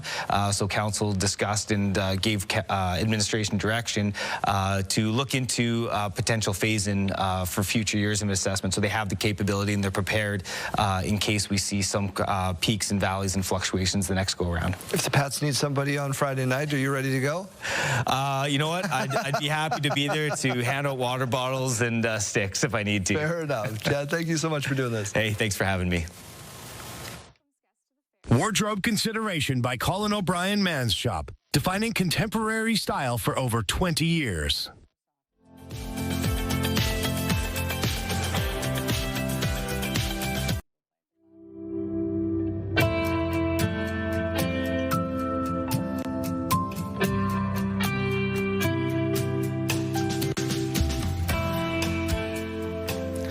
Let's head back over to the Aurora Art Guild now and check in with Janella Pai. All right, well, I'm coming back to you here at the Innovation Center on the U of R campus. This time I've got artist Bill Morton with me. Now, Bill, tell me a little bit about how you got started in the world of painting. Well, when I was working, I had an interest in art, and I did a little bit with oil.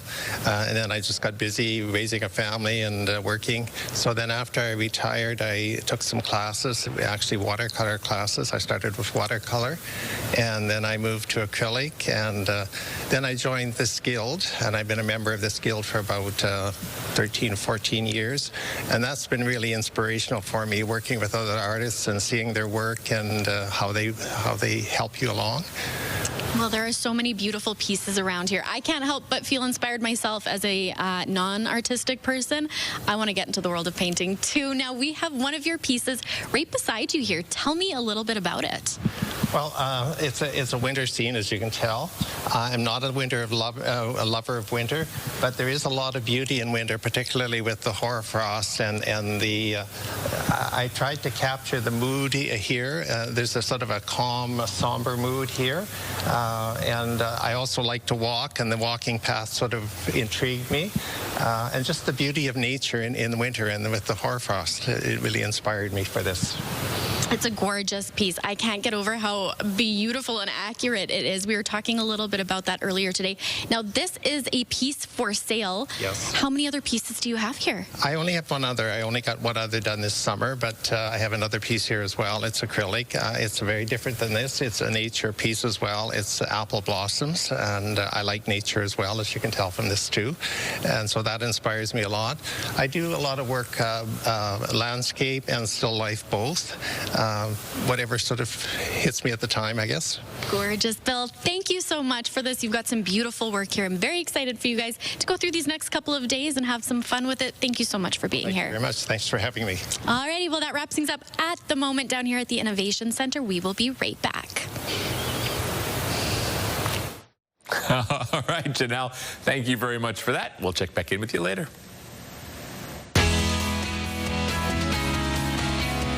Let's get over to the radio station, Pure Country 92.7. Chase, what's going on?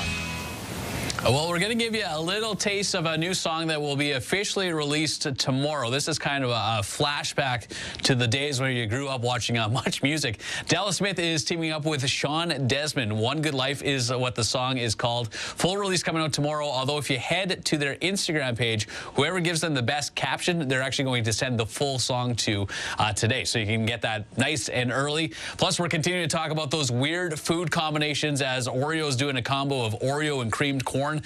The weirdest one so far on the text, I think this one's winning or losing, I don't know which way you want to look at it, is ketchup on their Caesar salad, which some of them I could get behind. That one just, no, it sounds terrible. Your weird food combo that people give you a second look for, you can text in 54321.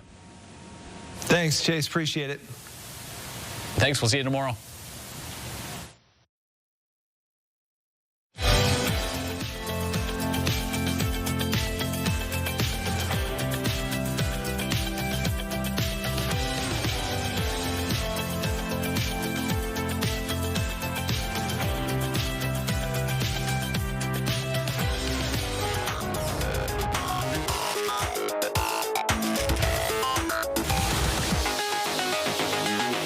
Sidebar, and here's a dad who has to lie to his toddler just to play golf.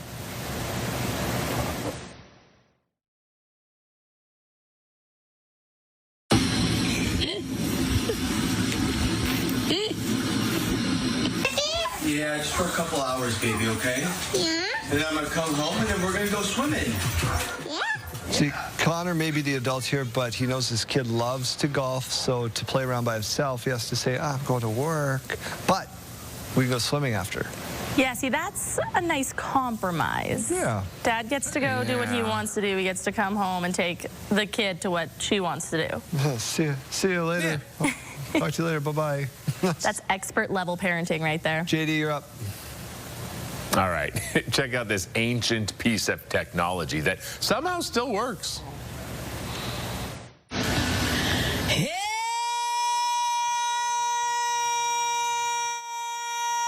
What? Yeah, apparently this guy, Landon, recorded the sound his 2009 laptop makes when he turns it on. What? Over 3 million people watch this video, and the most common comment was they thought it was Christina Aguilera yelling for help. That is so funny, because it sounds exactly like Christina Aguilera, and I say that as a fan, by the way. Oh, my goodness. Yeah, heaven forbid you don't like something. We're back right after this.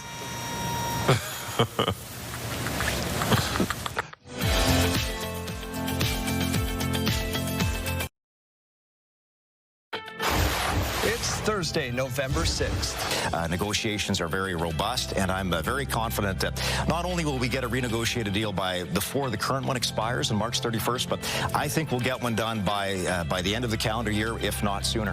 What does Saskatchewan want? Saskatchewan could sign a $10 a day childcare program as soon as the end of the calendar year. Wherever they're sitting in the House. This is a time where we need to act as a country, be as unified as possible. After Chris D'Entremont crossed the floor to the Liberal caucus, many are wondering if more Conservatives could follow. We're really focused in on just winning this week, and to go win back-to-back Hardy Cup, something that's never been done before, would be big for us. Turner's kick is up. Regina Rams, Saskatchewan Huskies preparing for this weekend's huge game. We'll tee it up from both sides. Stay with us. Saskatchewan Your Morning starts right now.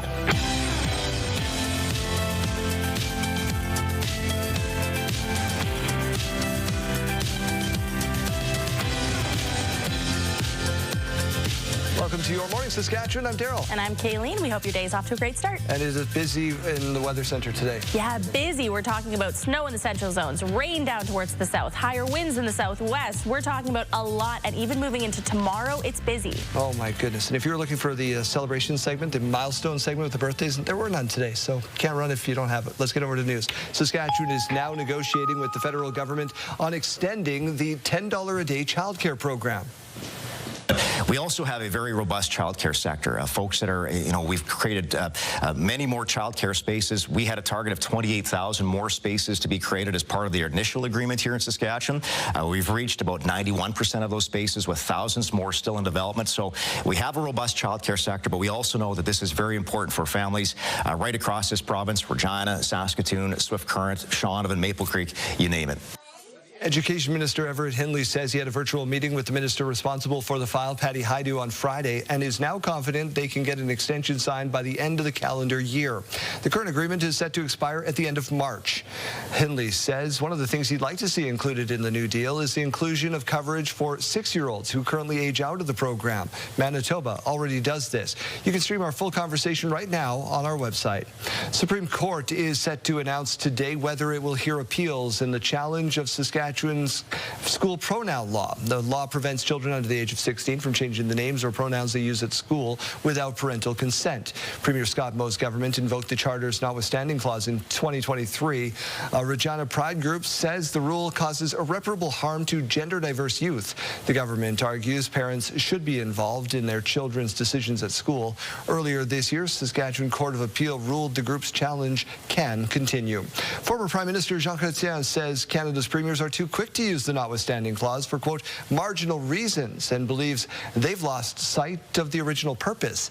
Chrétien was the Justice Minister who negotiated the clause's inclusion in the Charter of Rights and Freedoms in 1981.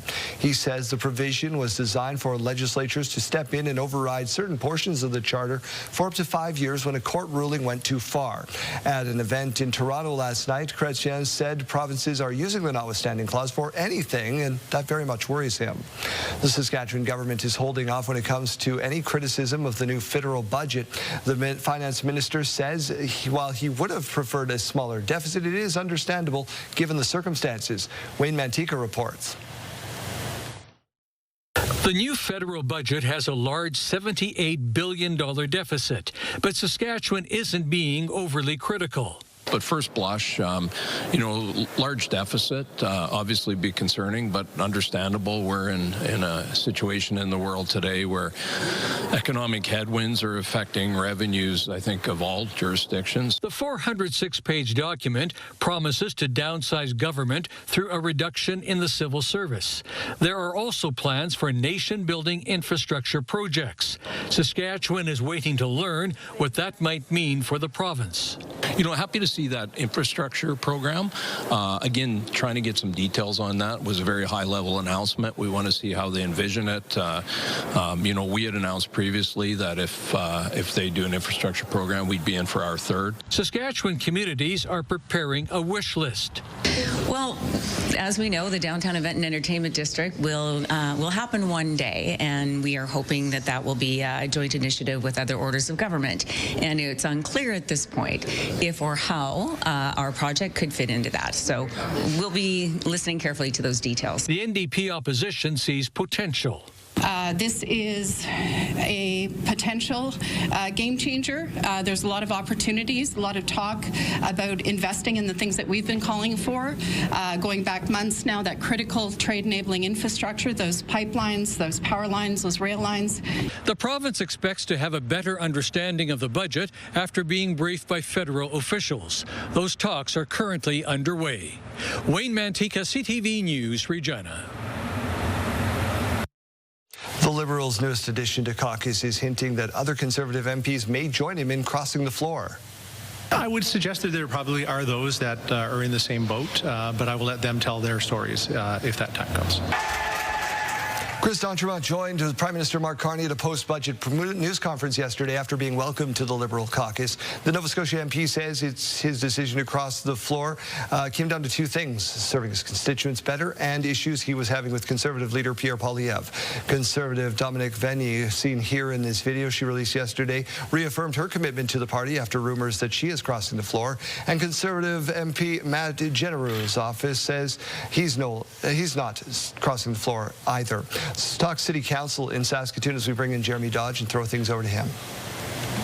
Thank you, Daryl. Yeah, City Council back to approve a warm-up location less than a week after already doing so. Councillors, they did ultimately approve this drop-in center at the former STC bus depot downtown. Administration says it was forced to act quickly after an agreement with an organization to open a temporary building last week collapsed. The drop-in center approved last week won't be ready for another month, so a new location's needed for the next 4 to 8 weeks. Now, regardless of how they got there, councillors were frustrated at the rushed request. I can't help but feel completely dismayed about this situation. The way we do this is the definition of insanity. We keep doing the same thing every year and expect a different result. Up to $75,000 is being spent to get water service and washrooms outside the building. No beds or other amenities will be provided. The Crown has now closed its case in a Saskatoon murder trial. Yesterday, the accused's aunt returned to the stand for a second day of questioning with her credibility under the microscope. Andrew Rosenfeld, accused of shooting and killing his girlfriend, 20-year-old Nikera Brown, in 2022. She was found shot in the head in the apartment she shared with Rosenfeld and his aunt, who testified she was in her bedroom with her cats when the gun went off. The Crown pointed out inconsistencies between the aunt's court testimony and a police statement she gave hours after the shooting, saying she had been extremely doped up on medications at the time she spoke to the cops. Daryl, SGI Canada and insurance brokers launching a new partnership. It's called the Indigenous Broker Development Program. And the program will recruit and train insurance brokers of First Nation, Métis, or Inuit heritage with the goal of fostering long-term careers in the insurance industry. SGI is contributing $750,000 to the 2-year pilot project, and participating brokerages can receive up to $25,000 for hiring and training. It's a two-pronged approach to solving some of the challenges we face in our province, especially in our Indigenous communities. One that creates job and opportunity for First Nation, Inuit, and Métis people, and secondly solves a workforce challenge for the brokerages across Saskatchewan. So it's a two-pronged approach that is really a win-win for both Indigenous opportunity and for the brokerages in Saskatchewan. The initiative is part of efforts to support the Truth and Reconciliation Commission's calls to action. The Western Hockey League has suspended Swift Current Broncos head coach Dean De Silva pending an investigation related to the WHL standards of conduct during an on-ice practice. His assistant coach, Regan Darby, will lead the group until further notice, and he did last night. Rhymes below the Calgary net. Down low, centered. Fawcett, Wade's backhander. Incorrect video there, of course. The Brandon Wheat Kings scored 4 in the first, 4 more in the second, en route to a 9-4 win. Let's get on to the next game. Hard pass left circle. Brown looking back door. McKenzie scores! That was Pavel McKenzie's 1 of 2 on the night. Warriors win 6-2. Is key against a great penalty kill. Here's Kostick into the middle. He fires. He scores.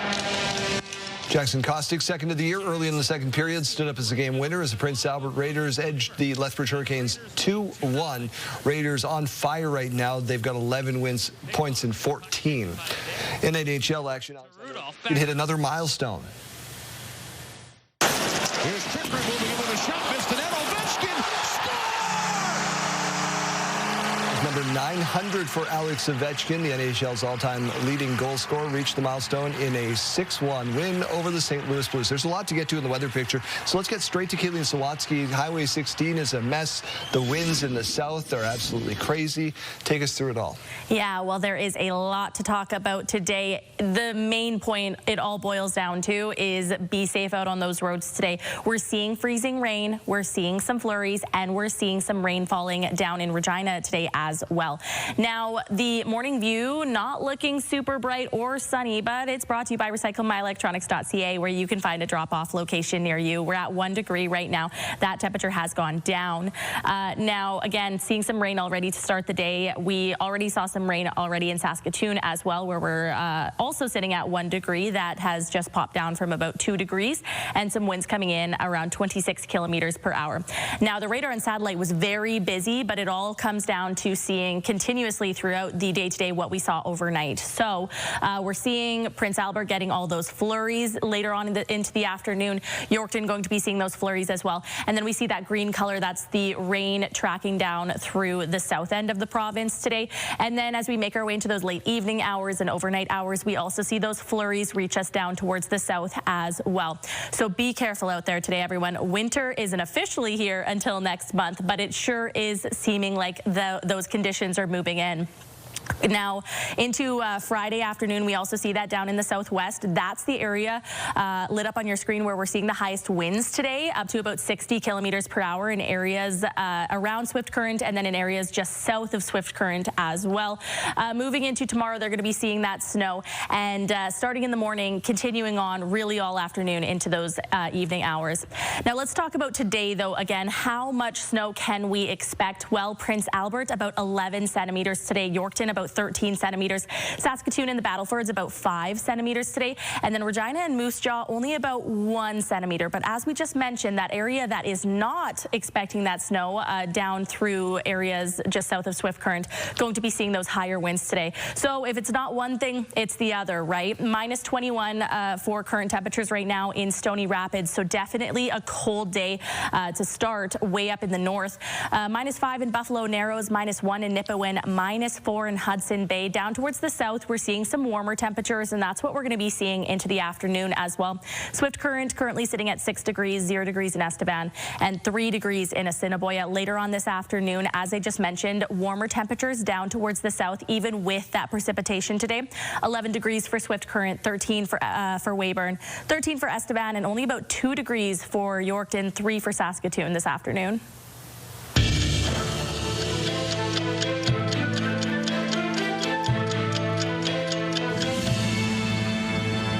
Look at this day in history. November 6th, 1867, the House of Commons met for the first time at Parliament in Ottawa.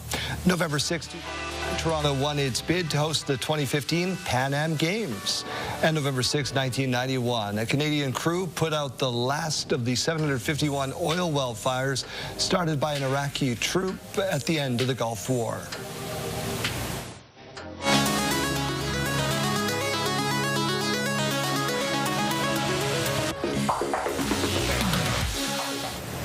Saskatchewan's taking to the airwaves again today to provide a boost to the Jim Pattison Children's Hospital. Give him a high five. Say bye. Bye. We'll see you later. 33 radio stations across the province teaming up to take part in this Jim Pattison Children's Hospital Radiothon. The money raised this year helping support the hospital's cochlear implant program, replacing outdated sound booths and providing technology for staff. The David and Karen Holst Family Foundation matching donations up to $200,000. So they went all day yesterday until 5 o'clock. They are back at it again this morning. PatersonChildren's.ca for details and to donate. I hope their radio breaks were at different times so they weren't all talking at the same time over top of each other. That's a tough gig. That is a tough gig in a small hallway. Question of the day, if you could live inside a TV show for a week, what TV show would you like to live in? Holy moly, was this ever a popular question of the day. I couldn't even put up all of the answers that we got. So thank you to everybody who participated. We have from Sandy, Gilligan's Island. I would hang out at the beach all day. What a dream that would be. Another answer, we didn't get their name, but I want to be friends with whoever you are. I would want to live in Gilmore Girls because it would be fun to be friends with Rory. Also, I could help her with her love life. I feel like we all feel that way. She needs help. She needs help. Side note, I have a cat named Gilmore because this is my favorite show of all time. Great choice. We have another one saying, would love to spend time on Traders or Traders Canada. I just want to see how cutthroat and devious they are in real time. Don't think I could keep up, but it might be fun, right? It might be fun. Yeah, Franny saying the Waltons for a slower pace of life, for traditional and those clear moral values. Oh, there you go. Julius saying, I would love to explore the universe of Star Trek. How much fun would that be? Lori saying the TV show I would like to live in would be The Amazing Race. Not for the running or for the racing, just to see different parts of the world. I'd love to be Phil Keoghan. He's got the greatest gig in television. Oh, totally. Yeah. All right, one more here from Debbie. TV show Hudson and Rex. I've heard really good things. I haven't watched it yet, but she said it's filmed in St. John's. It looks amazing. Also, Rex, a very smart dog. If you haven't watched the show, you should. Lynn saying, I would live in the show Bonanza. Some fun there. Yeah. Fun Wild West. All right. I think we have time for one more slide. The director hasn't told me otherwise. To be a dragon on Dragon's Den from Keisha, and Karen saying, I would like to live in I Love Lucy. It would be hilarious to see her doing those skits in person. Thank you so much for everybody for participating in today's question of the day. What a fun one.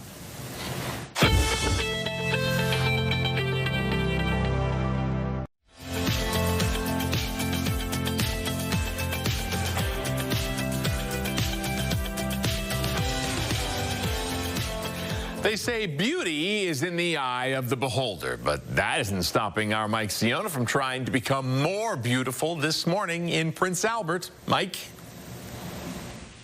Well, I am joined by Louise Benson, who's the program head, and Nicole Brandolini, and a host of students who are about to get a real first-hand look at what a unibrow waxing looks like. I'm going to give it a go. Let's just talk again about just the importance of the hands-on component of this program.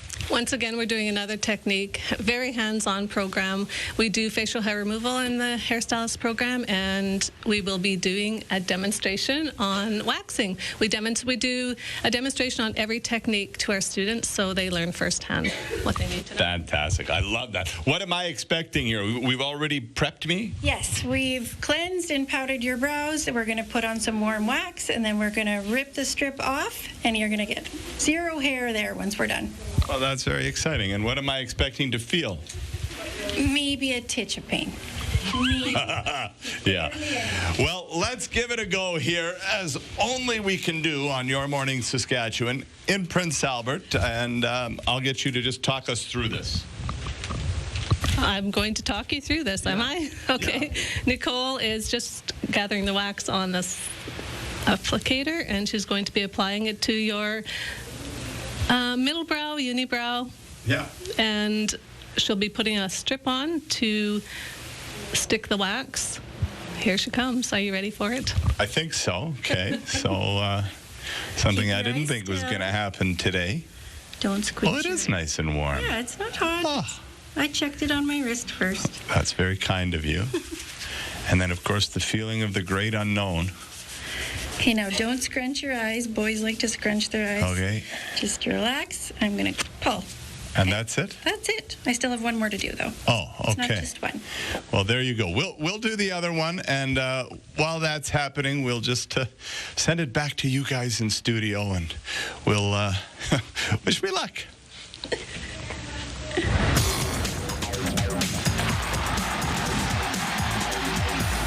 The University of Saskatchewan Huskies will host the University of Regina Rams in the Hardy Cup this weekend. So to get the hype train rolling, we have Huskies linebacker Seth Hundaby in. Good morning. Good morning. Thank you for coming in. Yeah. Hardy Cup. You've played in a couple of these now. You win this, you go to the Mitchell Bowl, right? And then to the Vanier Cup, where you have been once before. But this is versus your arch rival, Regina Rams. How are you feeling going into this weekend? You know, obviously I'm excited. Like getting to a Hardy Cup is no easy feat, and you know, playing Regina, they have a lot of athletes. They're well coached, so I think it's going to be a really good game, really physical. Especially when you get two Saskatchewan teams playing against each other, it's definitely going to be physical. So yeah, you know, I'm just excited. The battles between you and the Rams this last couple of years have been. You've been so close, so hard fought. You, as part of the defense, have been on fire this year. Defense really strong, really cohesive. What is it about your group of guys in the back? You know, I think everyone really just like celebrates each other's like successes, and you know, it's not just like, oh, I want to go out there and I want to have a good day. It's like, no, man, like if I have like good coverage and like our D-line gets a sack, boom, I'm super happy with that. And like similarly, like I've had a couple interceptions, and like most of them are due to like the D-line getting good pressure. And so like, you know, they celebrate me, I celebrate them, and just I feel like as a unit we're really just excited for each other to have success, which has led to our more or less success this year. Okay, well, you've been having success for 5 years now. This is year 5 for you. Is that on your mind? Any wistful feelings or anything like that going through your head as you near the end? It's a little bit more thankful. You know, like looking back on it, I've had a lot of good memories, and yeah, just super appreciative that I get one more game at Griffiths and just get to keep playing for as long as I can. And how bad do I want to keep playing? So yeah. Okay, well, you will potentially have further opportunity. I mean, 3 games, hopefully, this season. Yeah. But then you are a Saskatchewan Roughriders draft pick. So you attended rookie camp. You're hoping to attend rookie camp again. They'll have me. As a Saskatchewan Roughrider or a future one, how do you think the Riders are going to do this weekend against the BC Lions? You know, I'm really excited to watch them play. It's been really cool to like actually get to know some of the guys, some of the coaches and whatnot. And watching them this year, it's been really fun to kind of like have a little bit of insight just at the very beginning of the season. So, you know, if they play the way that they can, I feel like they're going to kick some butt and take some names. All right, that's exciting. But that comes after the game on Saturday afternoon. This year you have home field advantage for this against the Rams. Is that going to help? What does that home field mean at Griffiths there? Yeah, playing at Griffiths is definitely, at least for myself, and I know a lot of guys on the team, a big impact. Like having our fans, you know, not having to sleep in a hotel, not having to travel. It's nice, you know, like we practice on that field every day. We know the turf. We're in our locker room. So it is just nice to have that one little extra thing. All right, Seth Hundaby, Huskies linebacker, 2 p.m. Huskies, Rams, Saturday afternoon, Griffith Stadium. Make sure you get yourself a ticket and check it out. Some of the best college football this country has to offer right here in Saskatoon. Seth, good luck. Perfect. Thank you so much. Turner's kick is up. Oh, it's the upright! Oh, my goodness! The Regina Rams are going to the Hardy Cup final as Maya Turner. So the Regina Rams punched their ticket to the Hardy Cup to face those Saskatchewan Huskies. We welcome in the head coach of the program, Mark McConkey. We heard from the other side. Now let's hear from the Regina side. How do you feel heading into this contest? Yeah, good. I mean, I know we're not the healthiest team for sure, but we're just excited. It's a rematch of last year. We went up there last year and got it done, so we're hoping to do the same this year. Before we get into the weeds on this, I want to give a shout out to your running backs coach, your run game coordinator, Dwayne Mason, beloved in this province, a really great guy, going through some health challenges right now, but he won a big award that he's well deserving of yesterday. Yeah, he was nominated for the Gino Fracas Award, and it's been one I've been putting him forward for many years now, and I'm so glad he won it, and it just pays tribute to volunteer coaches in youth sports, and hopefully he can win the national award of it, and again, so well deserved. What does he and other coaches on your staff like Brett Jones mean to you guys? They're everything. Our whole program's run by volunteers, right? We got the board of directors, all of our coaches, and the hours they put in and get paid probably 10 cents on the hour, and they just do it for the love of the game, for the student athletes, and it's just so good to see. And without those guys, we wouldn't have a program. We wouldn't have the success that we have today. You got to pay them off with the win, a second straight Hardy Cup win. Just how do you do it? It's an easy question to ask, but tactically, how do you approach this game? Yeah, they're a good team. They're well coached. They got great players. They cleaned up in the major awards. They got guys like Seth Hundaby out there. And but at the end of the day, if we can just focus on us and just play good Rams football, clean football, where we're just executing at a high level, I think we're going to be just fine. You were receiver U for 110 years, and then you became running back U the last year, strangely, which I'm sure bothers you as an offensive guy. Does the plan of attack change if Marshall Erickson is not able to go? Yeah, I mean, Katende's, he's an older guy. He played in the Hardy Cup last year. He was our main feature back. So it just changes the style of running. He's not Marshall, and Marshall's not Katende. So that's a good thing. Yeah, it's a good thing. And I think he's a power runner. He's straight downhill, and I think we're going to be just fine with him. And yeah, it might not be as outside run hitting, but we're going to be just fine with Christian. How about this defensive group that you guys have put together? Yeah, there's not one player that really pops off. It's very militaristic, as one article quoted our defense. They're Sheldon Gray's soldiers, and they just play well as a unit. A 12-man unit, stopping the run, stopping the pass, and they just play our system really, really well, and we're going to need them to play a really good game on Saturday. Something that doesn't happen very often. You had a really good record, and you switched quarterbacks midway through the season. What led to that change, and how good is Owen? Yeah, Owen's been great. The last couple games, I think he's thrown about 79% completion percentage. He's taking care of the football really well. He helps run the offense, and yeah, never an easy change. But at the end of the day, we just felt Owen gave us the best chance to win and ran our offense the best. And at the end of the day, we were here to win football games, and we feel like he does give us the best chance to win. I don't know if you've seen the forecast. You can blame Kayleen for it, but it's going to be cold up there. Yeah, ready for the cold? Yeah, I mean, we're a Saskatchewan team. It's two Saskatchewan teams. We're ready for it. We practice in it every night. I don't think it'll be a factor. Game's happening this Saturday, and we'll see the winner on the road to the Vanier Cup, which is also hosted in the city of Regina. Mark, good luck. Thank you. Appreciate it.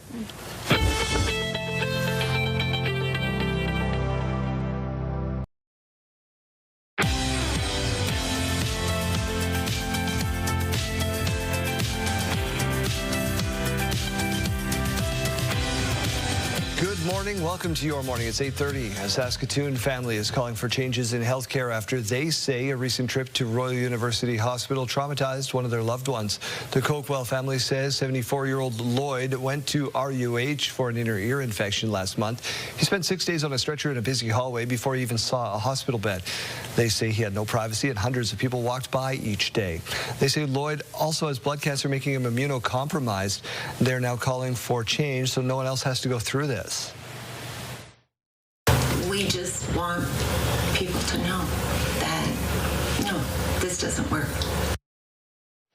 The SHA says it acknowledges capacity pressures in emergency departments create a difficult environment for patient, staff, and paramedics, and regrets the pressures have caused a difficult experience for the patient during an already challenging time. They say they're taking immediate action to ease capacity pressures by improving patient flow and adding 109 acute care beds at Saskatoon City Hospital this year. A high-profile impaired driving case went back before Saskatchewan's Court of Appeal Wednesday. It surrounds the stay of a charge issued by a Saskatoon judge due to the accused not being tried within a reasonable time frame. Jacob Carr reports. An appeal hearing was held here in Regina to overturn a judge's decision in a high-profile case involving a child's death in Saskatoon 4 years ago. The Crown is appealing Saskatoon Judge Jane Wooten's decision to stay Taylor Kennedy's charge of impaired driving causing death in the collision that killed 9-year-old Bailey Maurice.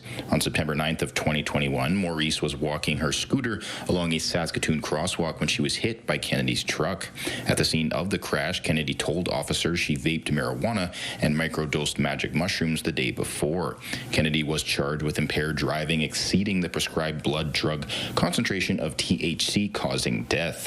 In December of 2024, a Saskatoon judge stayed the charge, ruling that she was not tried within a reasonable time. The Crown is asking the Court of Appeal to lift the stay and send the case back to Judge Wooten for a decision based on the evidence. In their arguments, the Crown cited instances such as the trial being derailed by minimal notice of a charter issue raised by the defense, which they claim complicated the case and gave prosecutors little time to gather evidence in response. Defense lawyer Thomas Hines compelled the court to dismiss the appeal, stating that Judge Wooten did not act in error and that, quote, this case simply took too long. After hearing arguments from the Crown and defense lawyer Thomas Hines, judgment on the matter was reserved by the court. The decision is expected to take a couple of months. Jacob Carr, CTV News, Regina. Rural issues front and center as representatives from across the province arrived in Regina for the opening of the Saskatchewan Association of Rural Municipalities midterm convention. Damian Smith was there.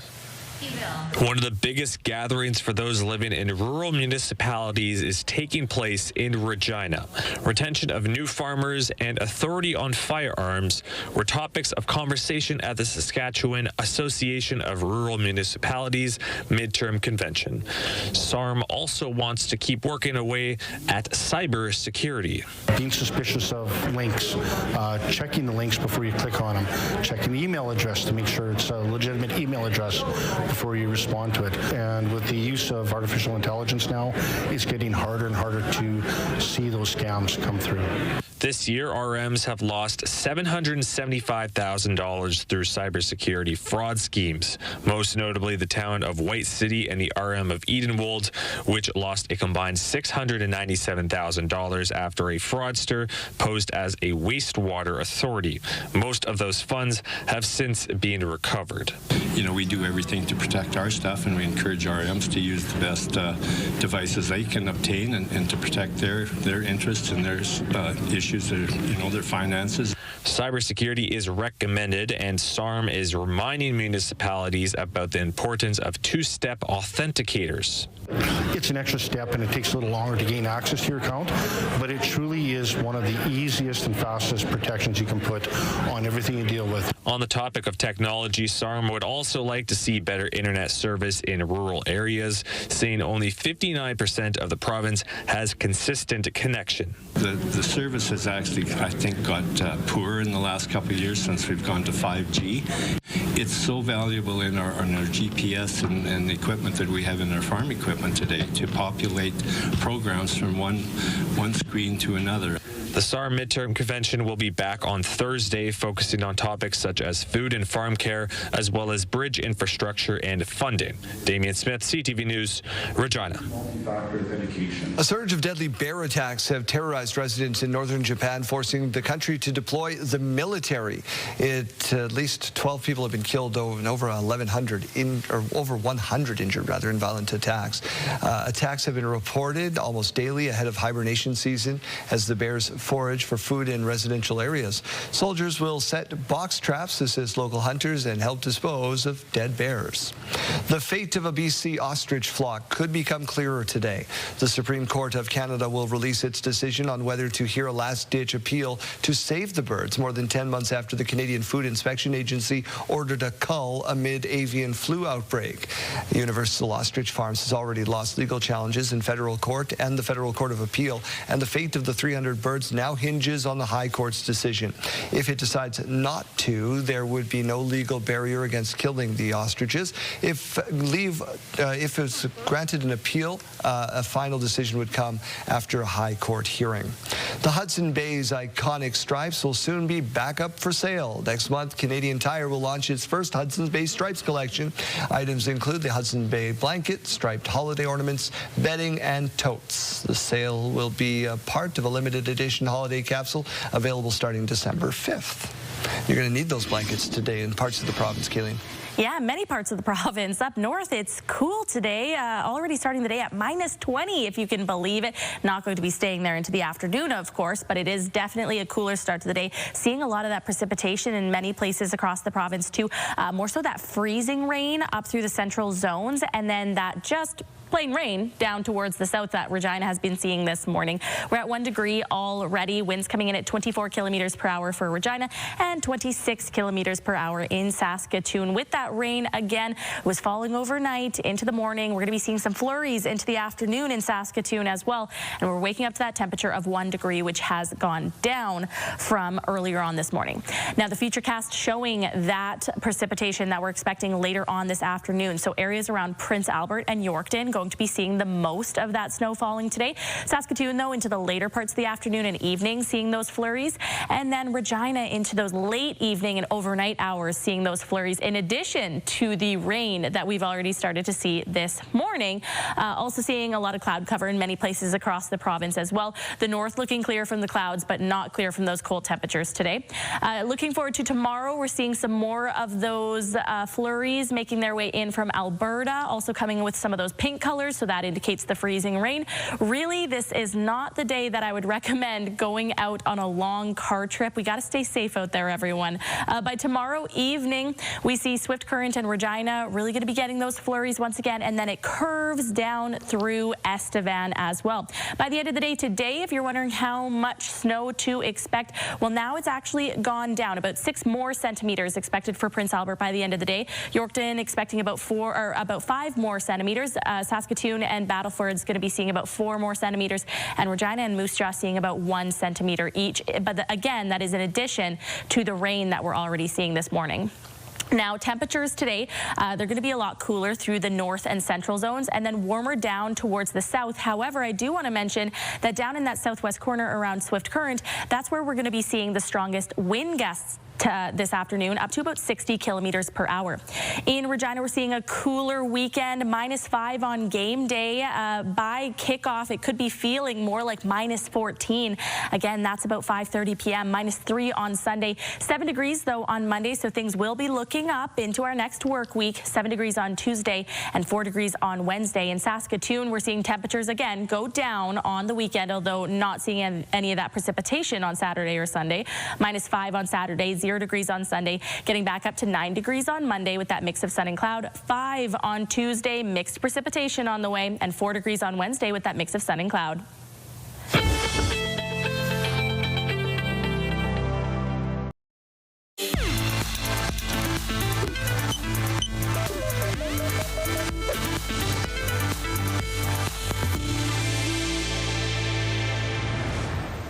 Health experts have long said COVID-19 infections pose a much higher health risk to children than the vaccine does.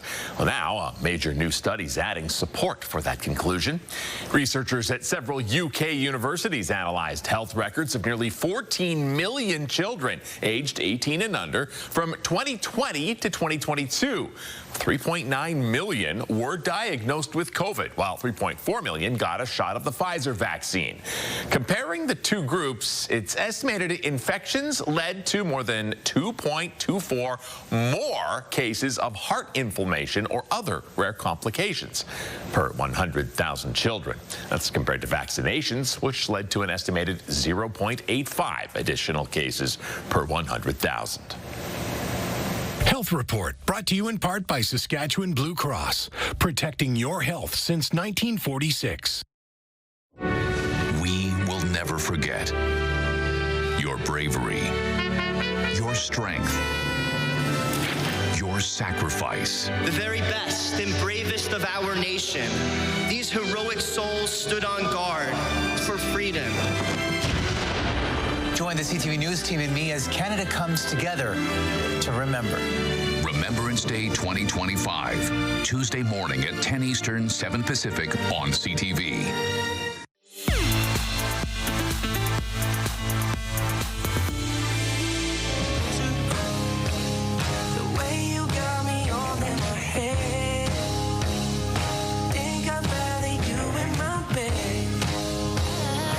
But I keep coming back like a revolving door. Said I want you less, but I just want you more. So I keep coming back. We dreaming hard, we came so far now. I believe we're going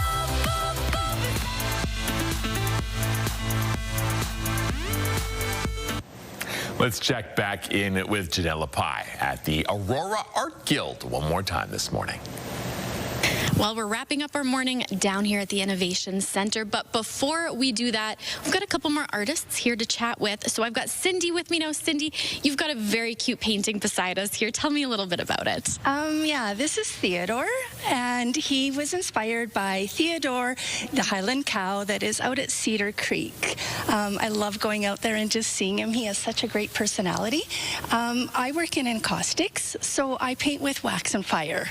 So encaustics is beeswax, beeswax with Damar resin in it, and then I fuse each of the layers with either a heat gun or a blowtorch. Well, he's so cute. I almost knew right away looking at him, he might be Theodore. You did a fantastic job, Cindy. Thank you. Thank you. And we're going to slip over this way now, over to Jen. Now, Jen, tell me a little bit about this adorable bird painting you got here. It's beautiful and colorful. My mom used to look out the window at birds when I was a kid, and I think that's how she taught me to count before I went to school. Oh, so, I love that. Count the sparrows.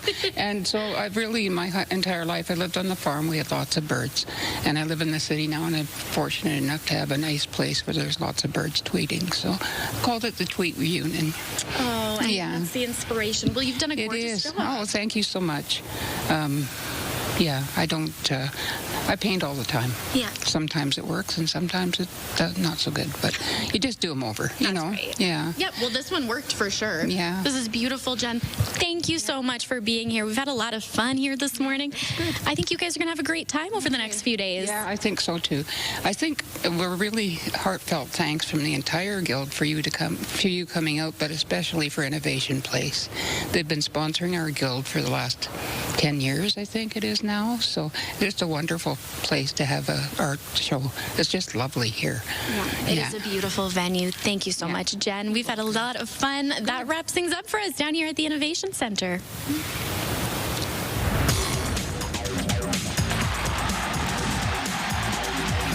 Welcome to another edition of X's and O's with West Cates. West Finals style as the Riders get set to host the BC Lions, who beat Calgary by 3 last weekend. So, Wes, we know it's going to be Nathan Rourke and crew. And what is the biggest concern that the Riders defense has to worry about? Is it Nathan Rourke's legs? I know he has a lot of passing yards, but man, he seems to be able to get that big run in every game.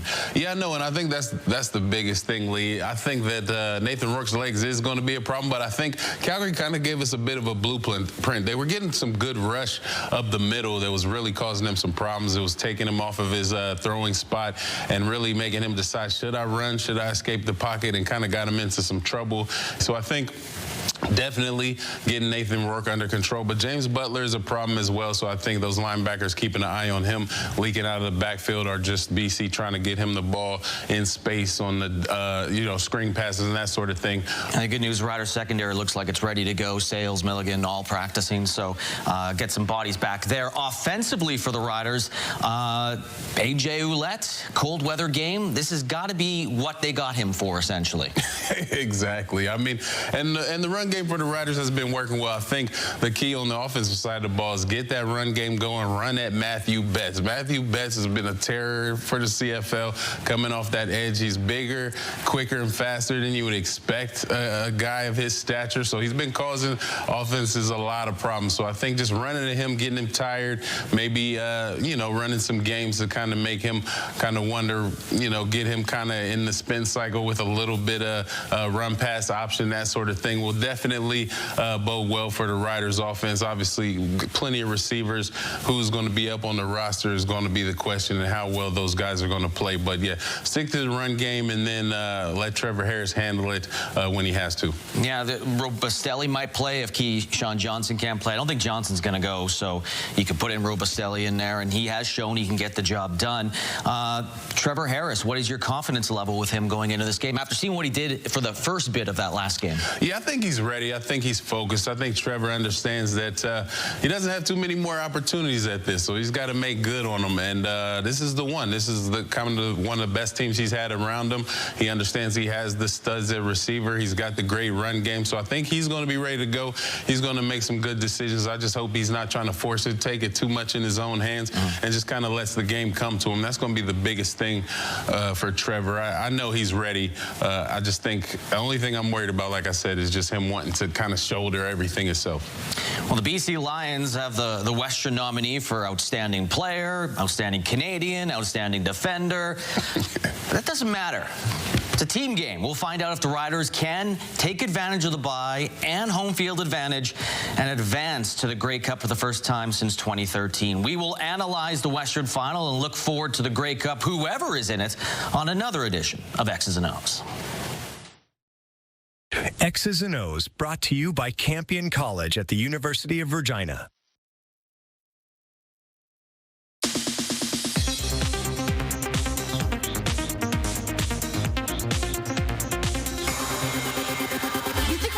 let you steal our fans? You're gonna have to fight us for that. A K-pop Demon Hunters sequel is now reportedly in the works. Netflix and Sony are planning a follow-up to the record-setting animated musical film. It's slated for release in 2029. The first K-pop Demon Hunters follows a fictional all-girl K-pop group who are also in charge of slaying demons. It's the most popular Netflix film of all time and has had 3 songs on the Billboard Hot 100. Dame Helen Mirren will receive the Cecil B. DeMille Award ahead of the Golden Globe ceremony, which is scheduled for early next year. The award, which has been handed out for more than 70 years, honors the lifetime achievements of some of Hollywood's biggest stars. It is the one and only Tom Bergeron!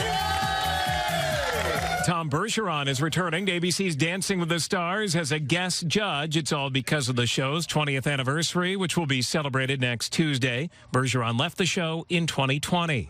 Miss Piggy is for the first time getting her own movie. Jennifer Lawrence revealing on a podcast that herself and Emma Stone are developing a new film centered around the iconic Muppet, who first debuted on The Muppet Show back in 1976. And Emma Stone is also celebrating a birthday today. The 2-time Oscar winner is 37.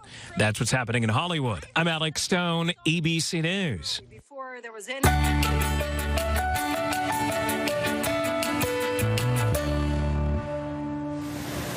Yodeling is a tradition that dates back for centuries, high up in the Alps, and it is now growing. Yeah, it's emerged as a passion and profession for thousands, and now Switzerland is even seeking special recognition from the UN. Here's ABC's Danny New.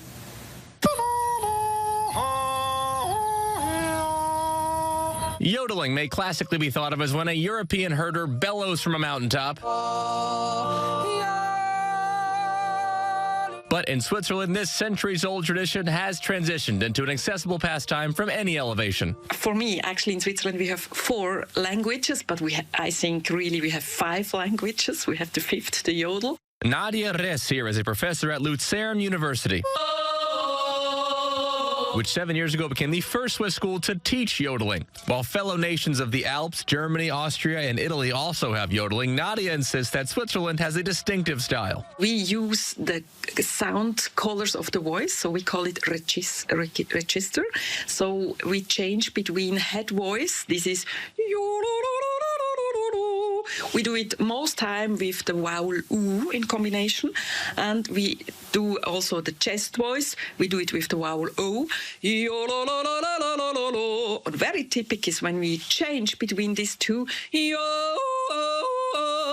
But here's the next mission, getting recognition from the United Nations. Founded in 1945, UNESCO was born from a vision. The UN has a cultural agency called UNESCO, and Switzerland is now asking to have yodeling included on its list of, quote, intangible cultural heritage. A decision is expected by the end of the year, but regardless, as yodeling continues to be passed down from generation to generation, it sure seems to already be a lasting part of this culture. I've started yodeling when I was 14 because of my family, and it's my passion, and now I can do it professionally, so that's just great. The Swiss government says more than 12,000 yodelers are now part of the Swiss Yodeling Association, all presumably saying, yodeling, hee-hoo. In New York for ABC News, whoo, I'm Danny New. Okay, Jeremy, show them how it's really done. Yes, he's a gamer. That's incredible. The man is a gamer. That's amazing. Let's turn things over to our sidebar.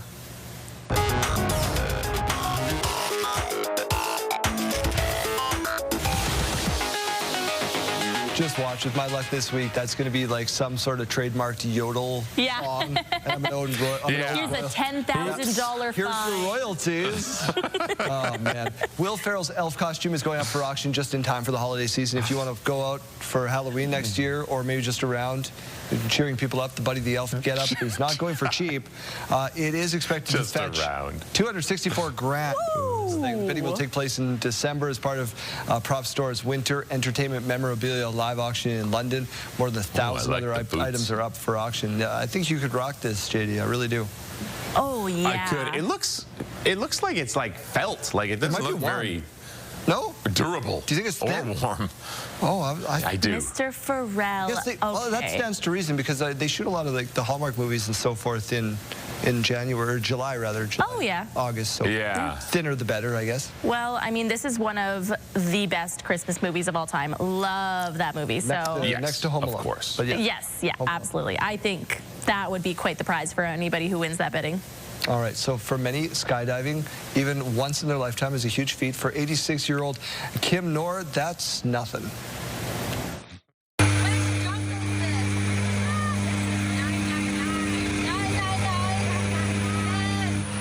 The World Parachuting Championship, that's a real thing. Gold medalist went for a 999th skydive. Whoa! Yeah.